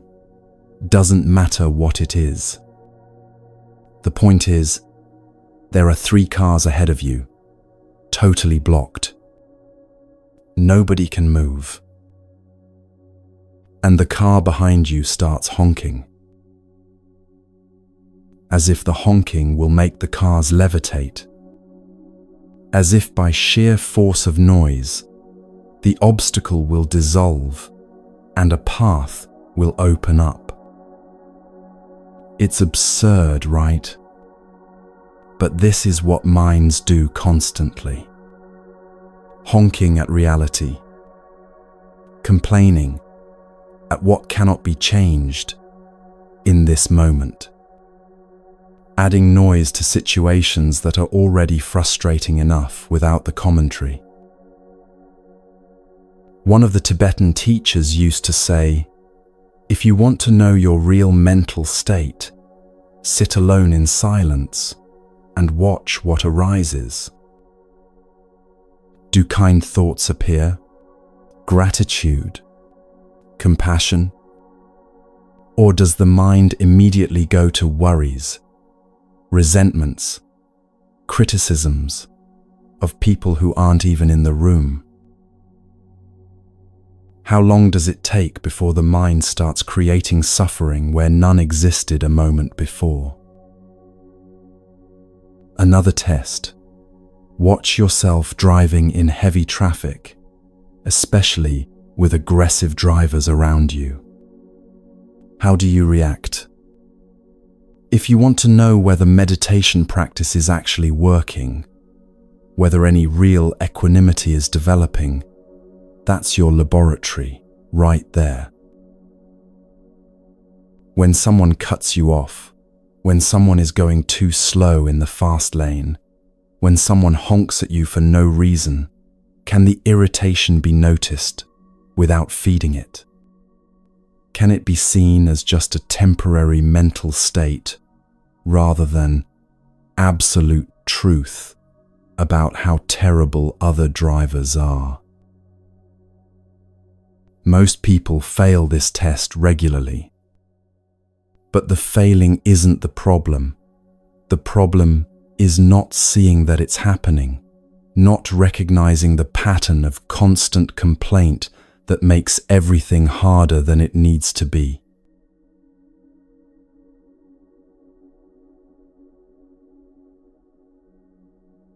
There's a story about travelers who set out on a long journey through many countries. Before they left, they bought enormous packs, the kind you'd take to climb great mountains or trek through harsh wilderness. They figured they were going to be gone for a long time, so they needed to bring everything they might possibly need. They packed those bags until they were absolutely stuffed. Clothes for every weather possibility, extra shoes, books, full supplies of everything. Each pack must have weighed 30 or 35 pounds. They arrived in a beautiful city and decided to walk around before starting their real journey. See the sights, get a feel for the place.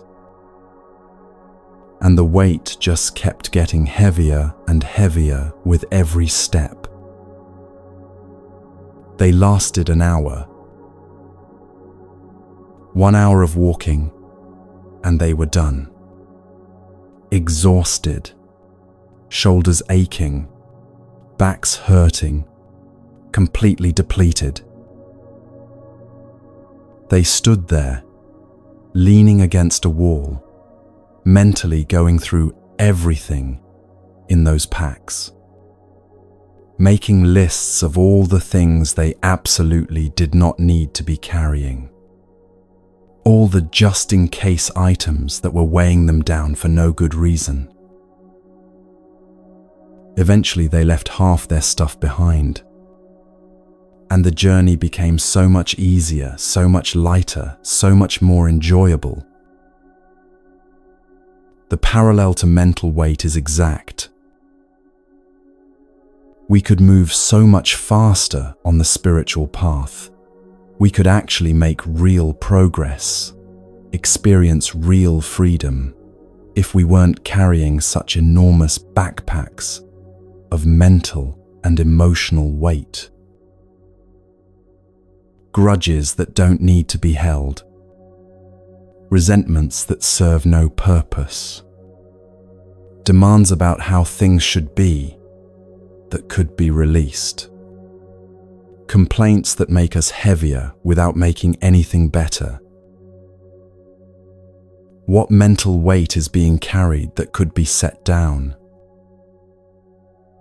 This isn't about minimalism or becoming some kind of ascetic.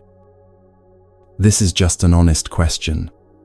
What would it feel like to walk lighter? To let go of the stuff being dragged around for no reason except that it's been dragged around for so long there's been forgetting that it could be put down.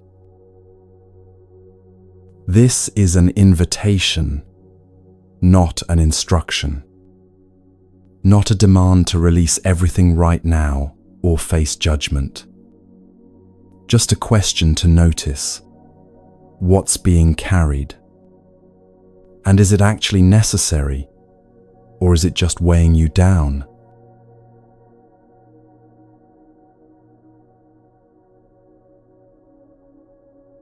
There's an old Zen teaching story about a student who came to a master constantly complaining about the food. "What will we eat today, master?"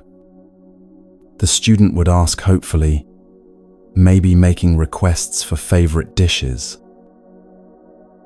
And the master would always say the same thing: "You have two options for dinner. What there is and what comes. Which one would you prefer?" The teaching is simple, but profound. Life gives you what it gives you. You can be satisfied with that, or you can be dissatisfied with that. But either way, that's what's on offer. People who know how to be satisfied, who can genuinely be content with what is, they live in freedom. People who are constantly demanding that reality be different from what it is, they live in prison. There's another teaching story about a meditation center that looked, from the outside, quite austere. The practitioners there worked long hours, 10 hours a day, sometimes more. Long periods of meditation practice. Strict schedule and routine. No television. No entertainment. Small rooms with minimal possessions. A visitor said, "This looks like prison to me. How can you stand it?" And one of the practitioners laughed and said, "I've seen actual prisons that are more comfortable than some people's lives, in luxury. Clean facilities, hot meals, television, exercise yards, and yet the prisoners feel trapped. And I've seen people living in the top 1% of wealth and comfort who feel just as imprisoned. Some contemplating ending their lives because, even with everything, it's not enough. The prison is not the place. The prison is the attitude.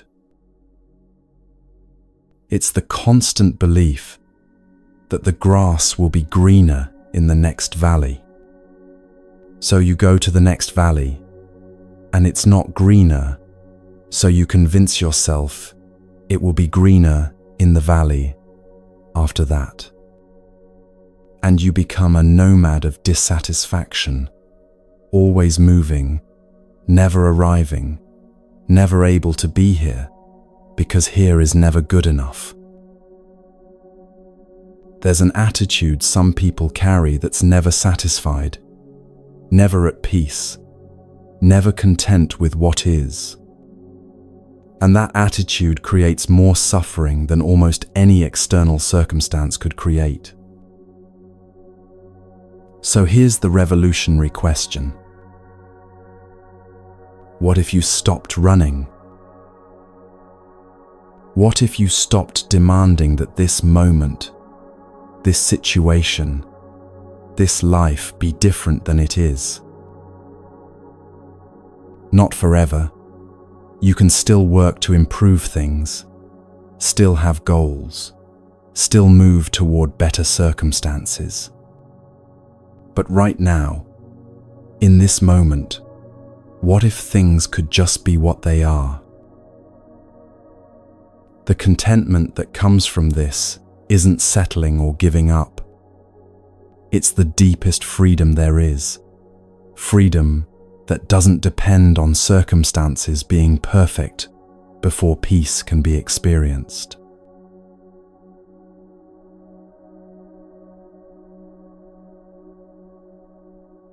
There's a musician from Argentina, Facundo Cabral, who wrote a line in one of his songs that cuts straight to the heart of something most people misunderstand about happiness.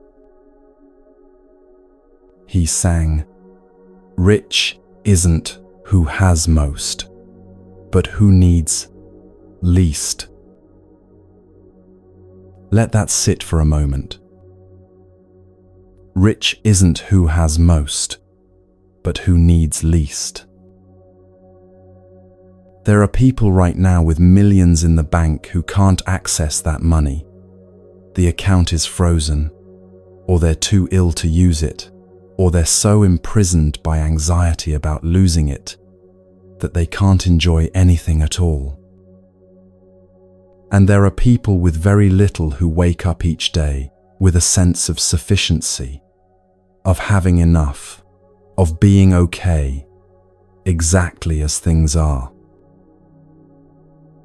Which one is actually rich? Now apply this same formula to happiness. Happy isn't who enjoys most, but who needs least. Happy isn't the person who collects the most pleasurable experiences, the most exciting adventures, the most perfect circumstances. Happy is the person who needs the least from each moment before they can be at peace. This sounds backward to how most of us have been taught to think about happiness. We're told that happiness comes from getting what we want, the right job, the right relationship, the right body, the right house, the right life. Accumulate enough good things, and happiness will be the natural result. But the mystics, the contemplatives from every spiritual tradition who've gone deep into the nature of human experience, they all say the same thing. Genuine happiness is peace. Not excitement, not pleasure, not the thrill of getting what you want, but peace, the quality of being at rest with what is, regardless of what is. And peace doesn't come from collecting experiences. Peace comes from needing less from reality before you can be okay. This isn't just mystical wisdom anymore. It's being validated by scientific research. The Dalai Lama talks about a simple study that researchers did. They invited volunteers to have conversations in small groups, 3 people at a time. And while these people talked, someone was sitting off to the side with a notebook, counting something very specific. They were counting how many times each person said I and my. Just those 2 words. I think, my opinion, I want, my experience. They tallied them up over 10 or 15 minutes of conversation. Then they studied these people over time. And what they found was striking. The people who used more self-referential language, more I and my, reported more unhappiness in their lives, more psychological problems, more stress, even more physical illness. Not because saying the words themselves causes problems. The words are just symptoms. But because the words reveal something about where the center of gravity is. When everything revolves around I and my, when the self is the constant reference point for every experience, suffering follows. This doesn't mean you should start talking about yourself in third person, like some kind of royal figure. This one would like to communicate that. That's just a verbal trick that doesn't address the underlying pattern. What matters is the actual orientation, of consciousness. Are you experiencing life through the narrow lens of, how does this affect me? Or have you expanded your circle of care to include others in a way that naturally de-emphasizes the self? Here's a question that might land differently than you expect. What if you're not the center of the universe? And what if that's actually relieving? Not depressing or diminishing, but relieving. What if you don't have to defend and promote and worry about this I constantly? What if you could include yourself in your circle of care without making yourself the only thing that matters? The shift from me to we, or even just what's needed here, that shift changes everything about how you experience life. And it changes how happy you can be, regardless of your circumstances.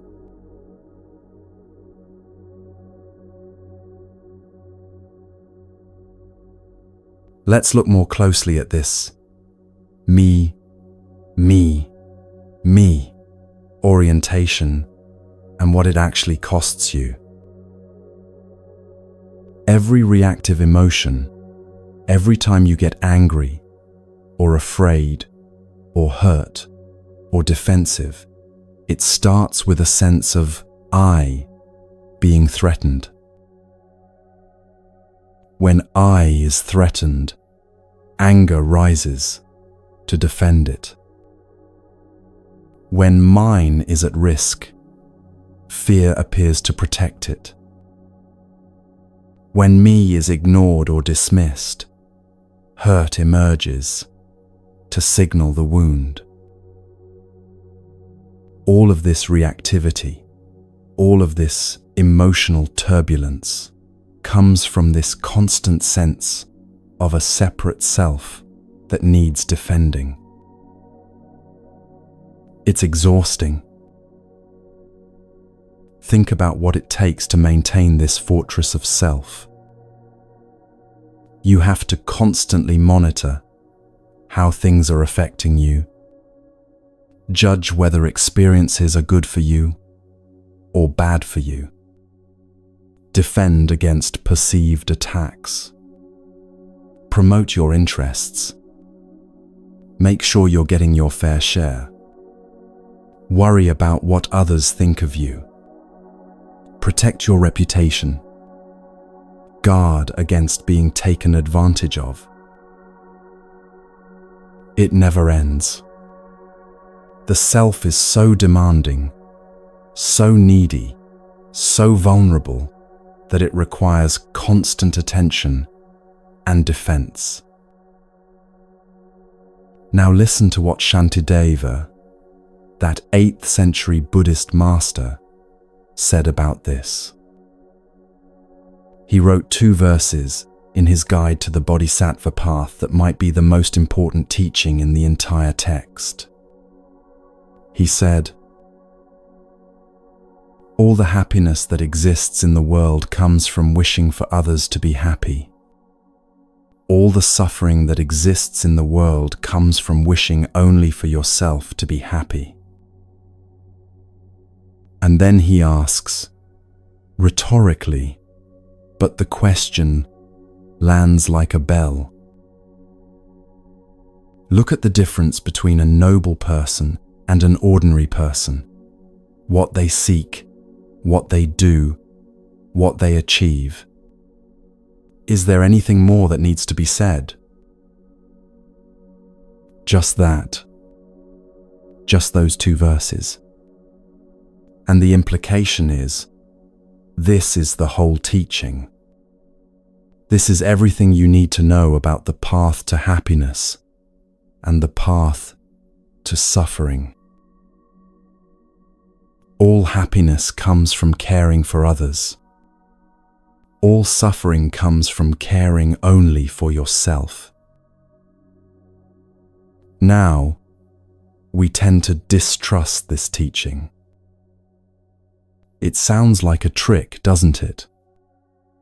Like some kind of conspiracy where spiritual teachers convinced everyone to be selfless so that society would run smoothly and nobody would cause problems.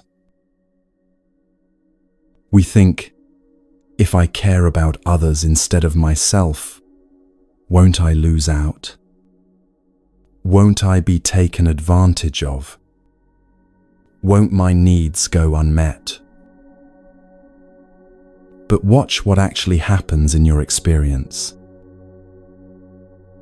When you're completely focused on yourself, your needs, your wants, your grievances, your achievements, how does that feel? Are you happy? Are you at peace? Or are you constantly reactive, constantly defensive, constantly feeling like things aren't quite right?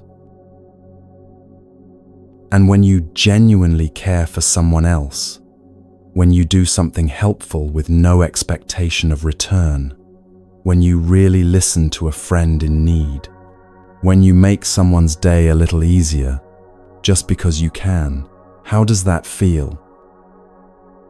There's a lightness to it, a simplicity, a sense of rightness that doesn't come from getting what you want, but from getting out of your own way.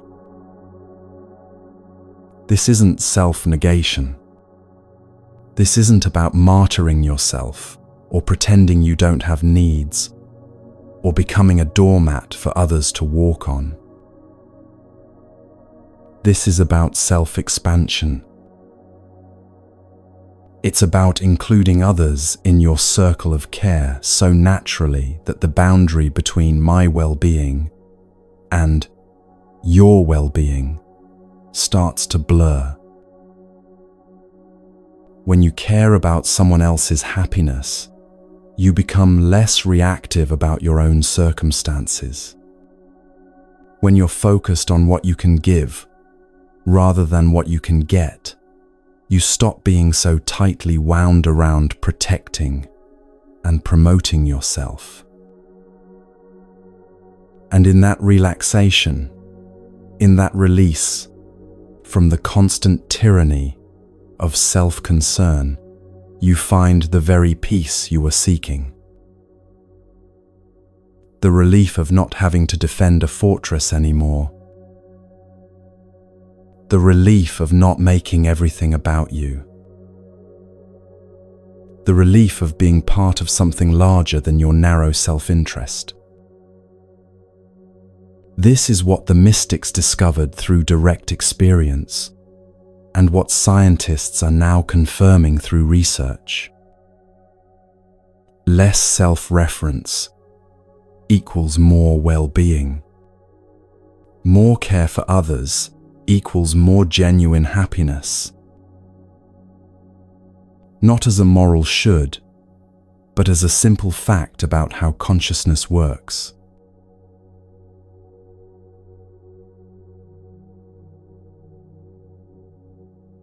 There's a myth about freedom that most people believe without questioning it.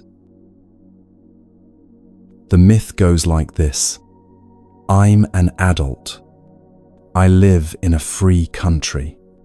I can do whatever I want. That's freedom. And then the sentence continues, and right now, I feel like. Whatever comes after, I feel like, that's not freedom. I feel like having a drink. I feel like checking my phone. I feel like ordering takeout even though I said I'd cook. I feel like scrolling social media even though it makes me feel worse. I feel like staying in bed even though I have things to do. Everything after, I feel like is slavery to internal compulsion. You're not freely choosing. You're being driven by craving, by habit, by an impulse you didn't consciously decide to have. Real freedom isn't being able to do whatever your impulses demand. Real freedom is not being controlled by those impulses in the first place. Addiction is the clearest example of this. Someone addicted to alcohol or drugs will tell you they're just exercising their freedom to make their own choices. But watch them try to stop. Watch them try to go a week without the substance. Watch how the craving rises and how powerless they feel in front of it. That's not freedom. That's bondage. But it's not just substances. You can be addicted to anger, needing to feel that rush of righteousness, that sense of being right and others being wrong. You can be addicted to worry, your mind constantly seeking out the next thing to be anxious about. You can be addicted to busyness, to achievement, to approval, to being needed, to drama, to your own story of victimhood. Even positive things can become addictions if you can't be okay without them. If you need exercise to feel good, you're not free. You're dependent on exercise. If you need constant affirmation from others to feel worthy, you're not free. You're enslaved to others' opinions. If you need perfect conditions before you can be at peace, you're not free. You're imprisoned by your demands on reality. Real freedom, the kind the Buddha was pointing to, is much simpler and much more radical than that.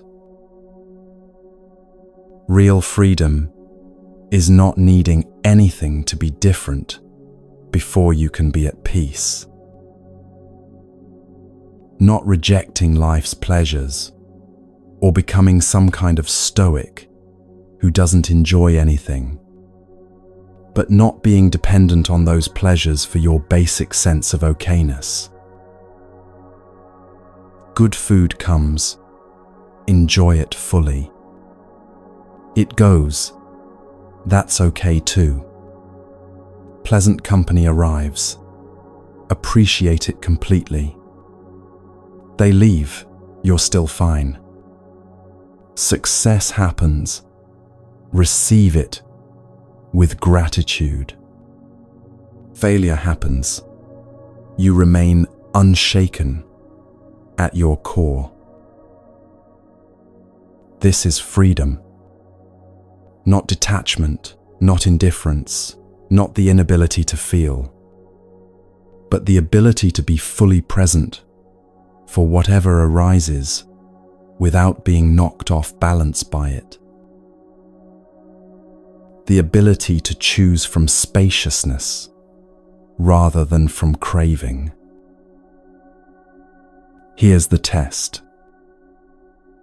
This moment, exactly as it is right now, without changing anything, can you be free here? Not, I'll be free when. Not, I could be free, if only.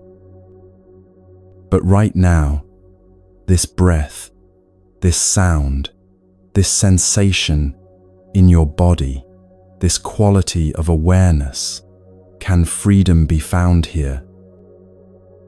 If not, what's actually stopping you? What are you demanding?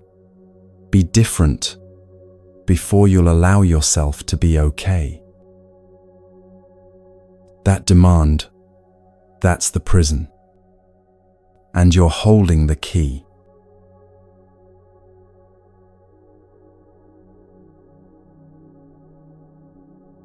So how do you actually practice this? How do you begin to shift from self-centered craving to the freedom of open-handed living? Start simple. Start physical. Give things away. Not things you don't want anyway. That's just clearing clutter.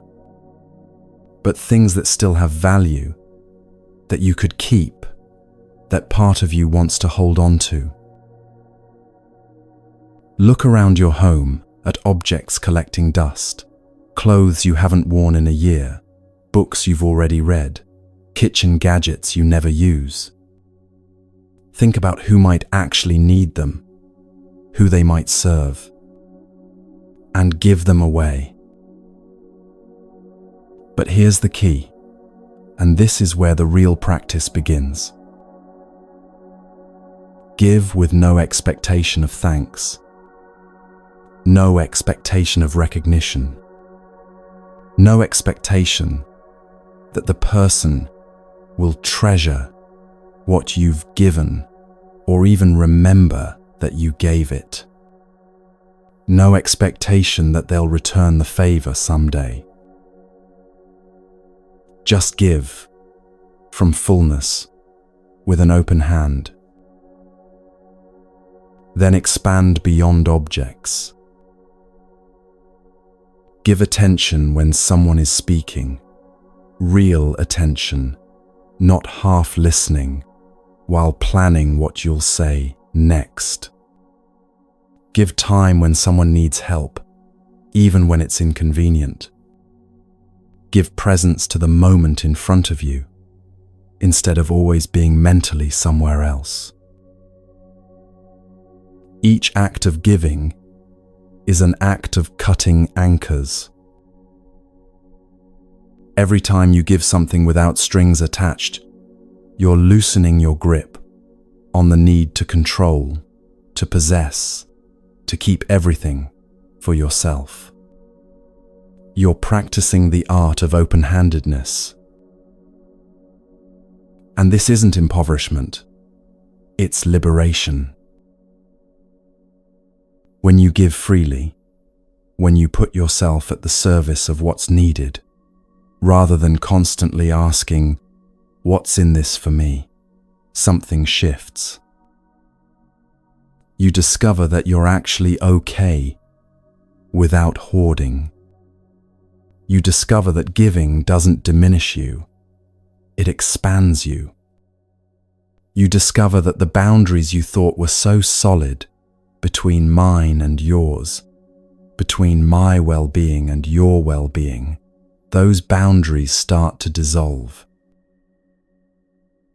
And in that dissolution, peace arises. Not because you've gotten what you wanted, but because you've stopped needing so much. Not because circumstances are perfect, but because you're no longer at war with what is. This is the happiness paradox. True wealth isn't having more, it's needing less. Real freedom isn't doing whatever you feel like, it's not being controlled by what you feel like. Genuine happiness isn't collecting pleasures, it's being at peace regardless. And the path to all of this begins with the simple practice of giving what you can, when you can, with an open heart and no expectation of return. Start there. Start today. Start with something small. And watch what happens when you live with open hands instead of clenched fists.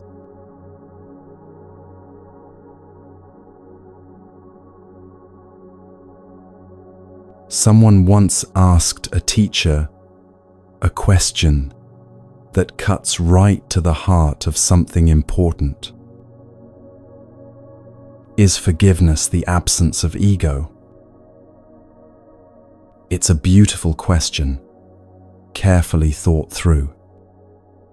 The answer isn't simple, because forgiveness operates at different levels, and all of them are valid.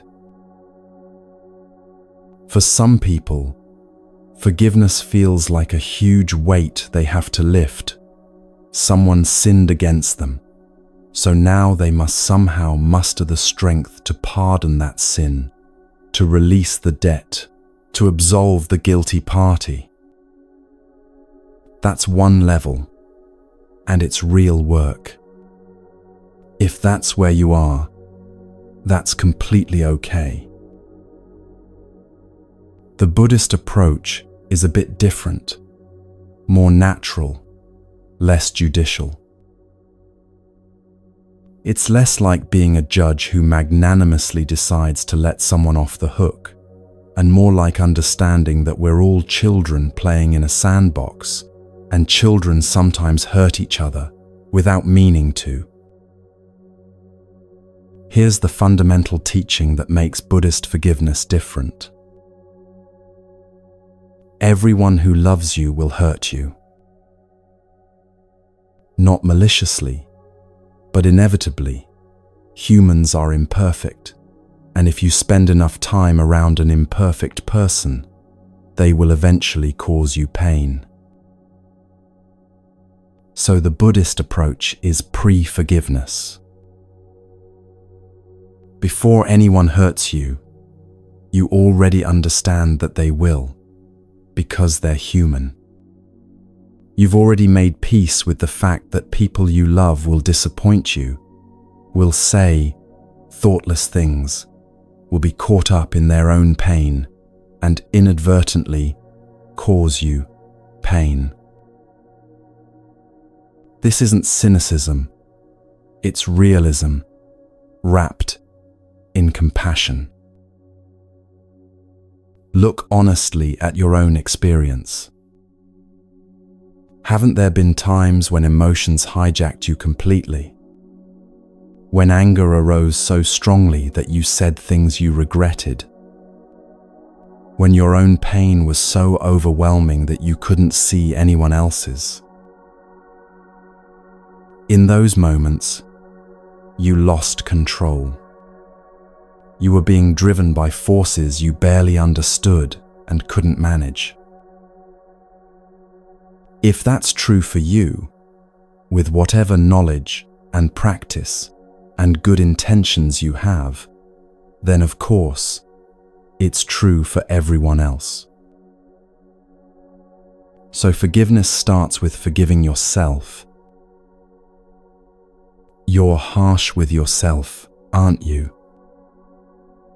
You say things to yourself in your own mind that you would never say to your worst enemy. You hold yourself to impossible standards and then beat yourself up when you fail to meet them.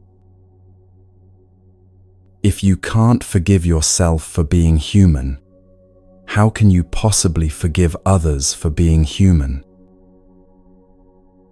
When you're not at peace in your own skin, constantly at war with your own limitations, you'll always be looking for someone outside yourself to blame for your problems. You'll need someone to be the villain in your story, so you can be the victim. Someone to be wrong, so you can be right. Someone to punish because you're already punishing yourself. But when you're at peace with your own humanity, when you can look at your failures with compassion instead of condemnation, then forgiving others becomes natural. Here's something to notice about yourself. You're incredibly good at justifying your own behavior and condemning others for the exact same thing. When you're late, you have excellent reasons. When someone else is late, they're inconsiderate. When you're short-tempered, it's because you're stressed. When someone else is short-tempered, they're being cruel. We're our own best lawyers, always making a perfect case for why our behavior was justified and why the other person's was unforgivable. Just notice this pattern operating in your mind. Notice how quick you are to understand your own circumstances and how slow you are to extend that same understanding to others. Forgiveness isn't the absence of ego. Exactly. It's what happens when the ego becomes less rigid, less defended, less invested in being right and making others wrong. It emerges naturally when you understand that everyone is struggling, everyone is doing their best with limited resources, and everyone, including you, will sometimes fail and cause harm despite their best intentions. So whenever anyone approaches you asking for forgiveness, give it without hesitation. And more than that, extend forgiveness even before it's asked for. Assume good intentions until clearly proven otherwise. This doesn't mean accepting abuse or staying in harmful situations. Forgiveness doesn't require remaining in relationship with people who continue to hurt you. You can forgive someone and still maintain healthy boundaries. But the internal release, the letting go of resentment and blame, that's what frees you. Not them. You.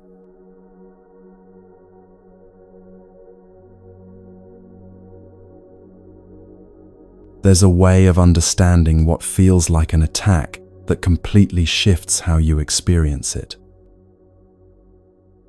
Imagine someone walking ahead of you on a muddy path. They're struggling, burdened, barely able to keep their balance. They stumble, not trying to hurt you, but drowning in their own difficulty. As they fall forward into the mud, droplets fly up and land on your clothes. You're splattered now. It's uncomfortable and messy, and you'll have to clean it off. But was it an attack? Or just someone falling in their own mud, and you happened to be close enough to get some on you? Most of the time when someone hurts you, this is what's actually happening. They're not targeting you with malicious intent. They're drowning in their own pain, fear, confusion, or limitation, and in their desperate flailing, some of their mud gets on you. Think about the last time someone said something cruel to you. From your perspective, it felt personal, like they woke up, put your picture on their mirror, and spent the morning devising ways to hurt you. But if you could see into their inner world in that moment, you'd probably see someone suffering 100 times more than you are. Someone overwhelmed by their own insecurities, wounds, unprocessed pain. Someone so busy drowning that they can't even see you clearly. Their lashing out wasn't about you at all. It was a desperate cry from someone who's hurting and doesn't know how to handle it. This doesn't excuse harmful behavior. Let's be very clear. Understanding why someone acts badly doesn't mean accepting continued bad treatment. You still need boundaries, protection, perhaps complete removal from the situation. But understanding this changes your relationship to the hurt. You're no longer carrying the additional weight of, why would they do this to me? And what did I do to deserve this? You can see it for what it is. Someone else's suffering, spilling over onto you. And here's where the teaching gets radical. Shantideva says, don't just forgive the person who hurt you, thank them. Thank them? Yes. Thank them for taking on the difficult role of being the irritant in your life, the person who shows you exactly where you still have work to do. A beggar isn't an obstacle to your generosity. The beggar is what makes generosity possible. Without someone in need, you couldn't practice giving. In the same way, the person who irritates you isn't an obstacle to your patience. They're what makes patience possible. If you only ever interacted with people who were kind and agreeable, you'd never develop real patience at all. You'd never learn to remain centered when things don't go your way. The difficult person in your life, the one who pushes your buttons, who doesn't change no matter how many times you explain, that person is your teacher. They're showing you exactly where your practice needs to deepen. They're revealing your attachments, expectations, demands on reality. They're exposing the places where you're still rigid, still reactive. This person is perfect for your development right now. Now, this teaching can be badly misused. This is not about staying in abusive relationships and calling it spiritual practice. This is not about accepting mistreatment and pretending it's good for you. If someone is genuinely harming you, get out and protect yourself. This teaching is about ordinary difficulties. The coworker who's annoying but not harmful. The family member who means well but pushes your buttons. The friend who's thoughtless, sometimes, but not malicious. These ordinary irritants, these are your practice field. The practice is to see them not as obstacles to your peace, but as opportunities to develop real equanimity that doesn't depend on everyone behaving exactly the way you want them to. So instead of constantly asking, why is this person in my life? Or when will they finally change? Try asking, what is this situation teaching me about myself? What demands am I making? Where am I still rigid? What would it take for me to be at peace, even with this difficult person in my life? That's where the real work is.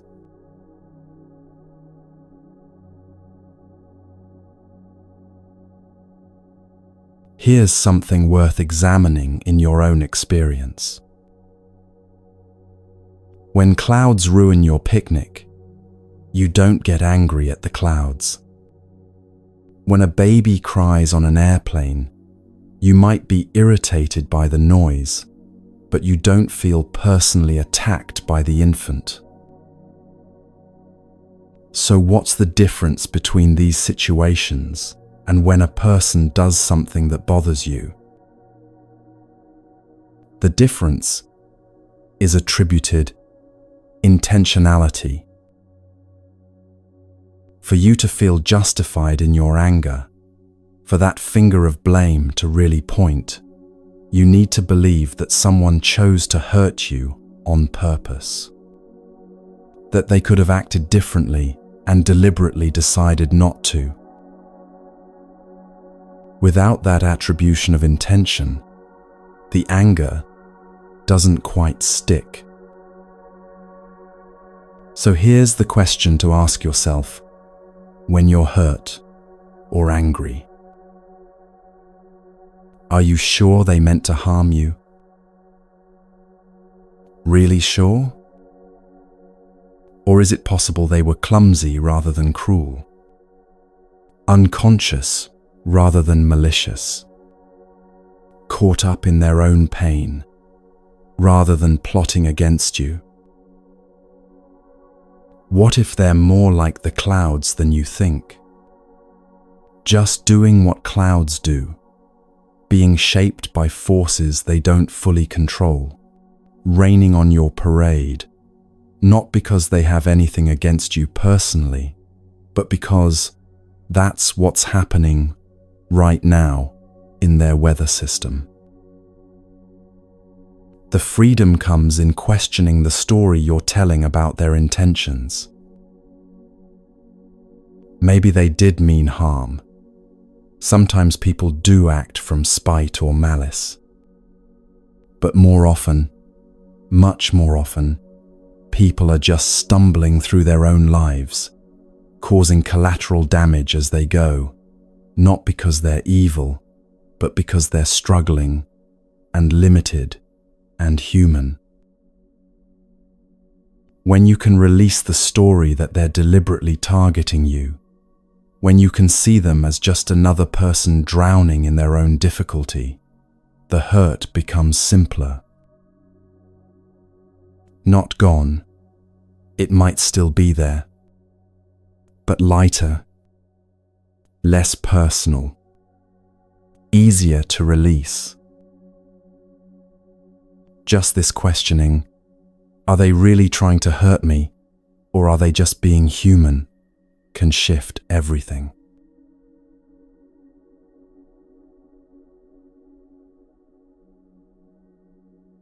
These teachings might feel heavy. You might have come here hoping for something soothing, something that would simply help you relax and feel better without asking anything of you. Instead, you've been invited to examine how you create your own suffering, to look at the patterns of mind that keep you trapped, to question the stories you've been telling about yourself and others.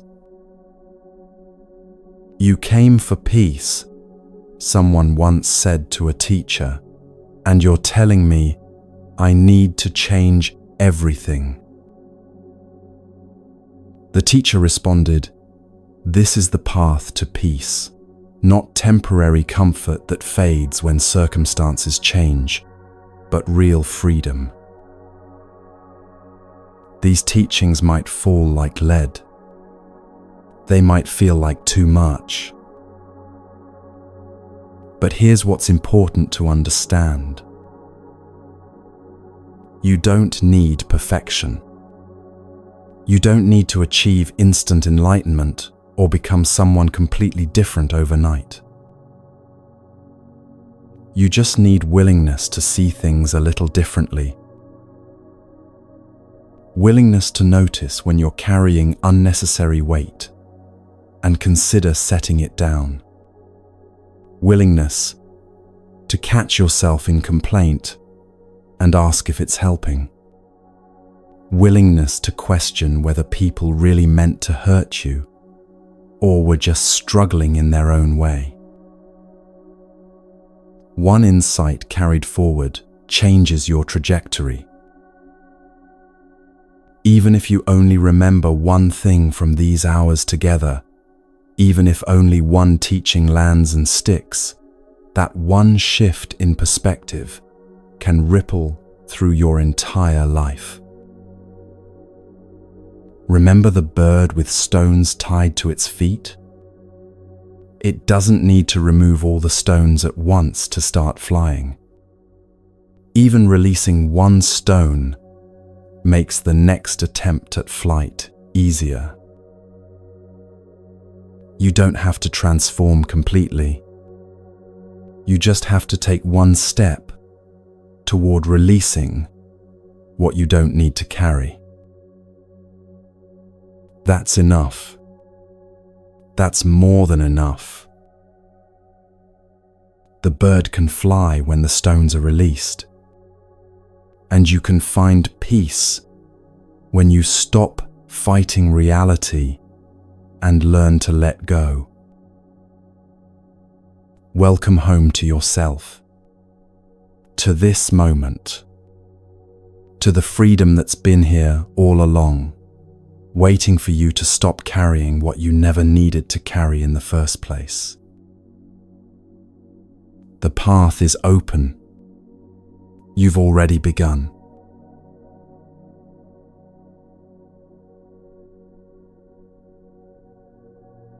Now we shift from understanding to embodiment.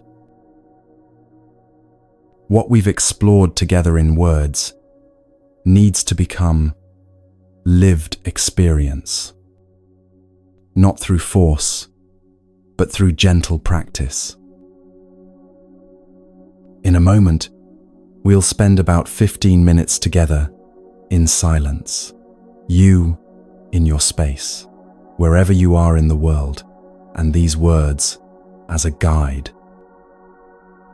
Find a comfortable position, sitting or lying down, whatever serves you best.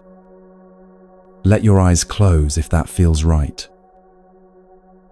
This is practice, not performance. If you drift into sleep, that's perfectly fine. Your body knows what it needs. The theme is simple: letting go. First, let go of the commentary. Stop narrating what's happening and just experience it directly. When the mind wanders, and it will, just notice and gently return. Let go of past burdens, setting them on the table where they no longer weigh on you. Let go of future fantasies, recognizing that this present moment is already complete. Let go of demands on reality, accepting what is, without the exhausting fight to make things different. Rest here, pure being, no doing. Thank you for these hours together. From Tokyo to Toronto, Mumbai to Mexico City, you're part of something larger. People everywhere learning to carry less, to be more present, to find peace beneath the overthinking. You're not alone in this. Peace is already here, under all the noise. Return to these teachings whenever you need them. If it feels right, share one more time where you're listening from. Your mind can be quiet. You just remembered how. Rest here as long as you need.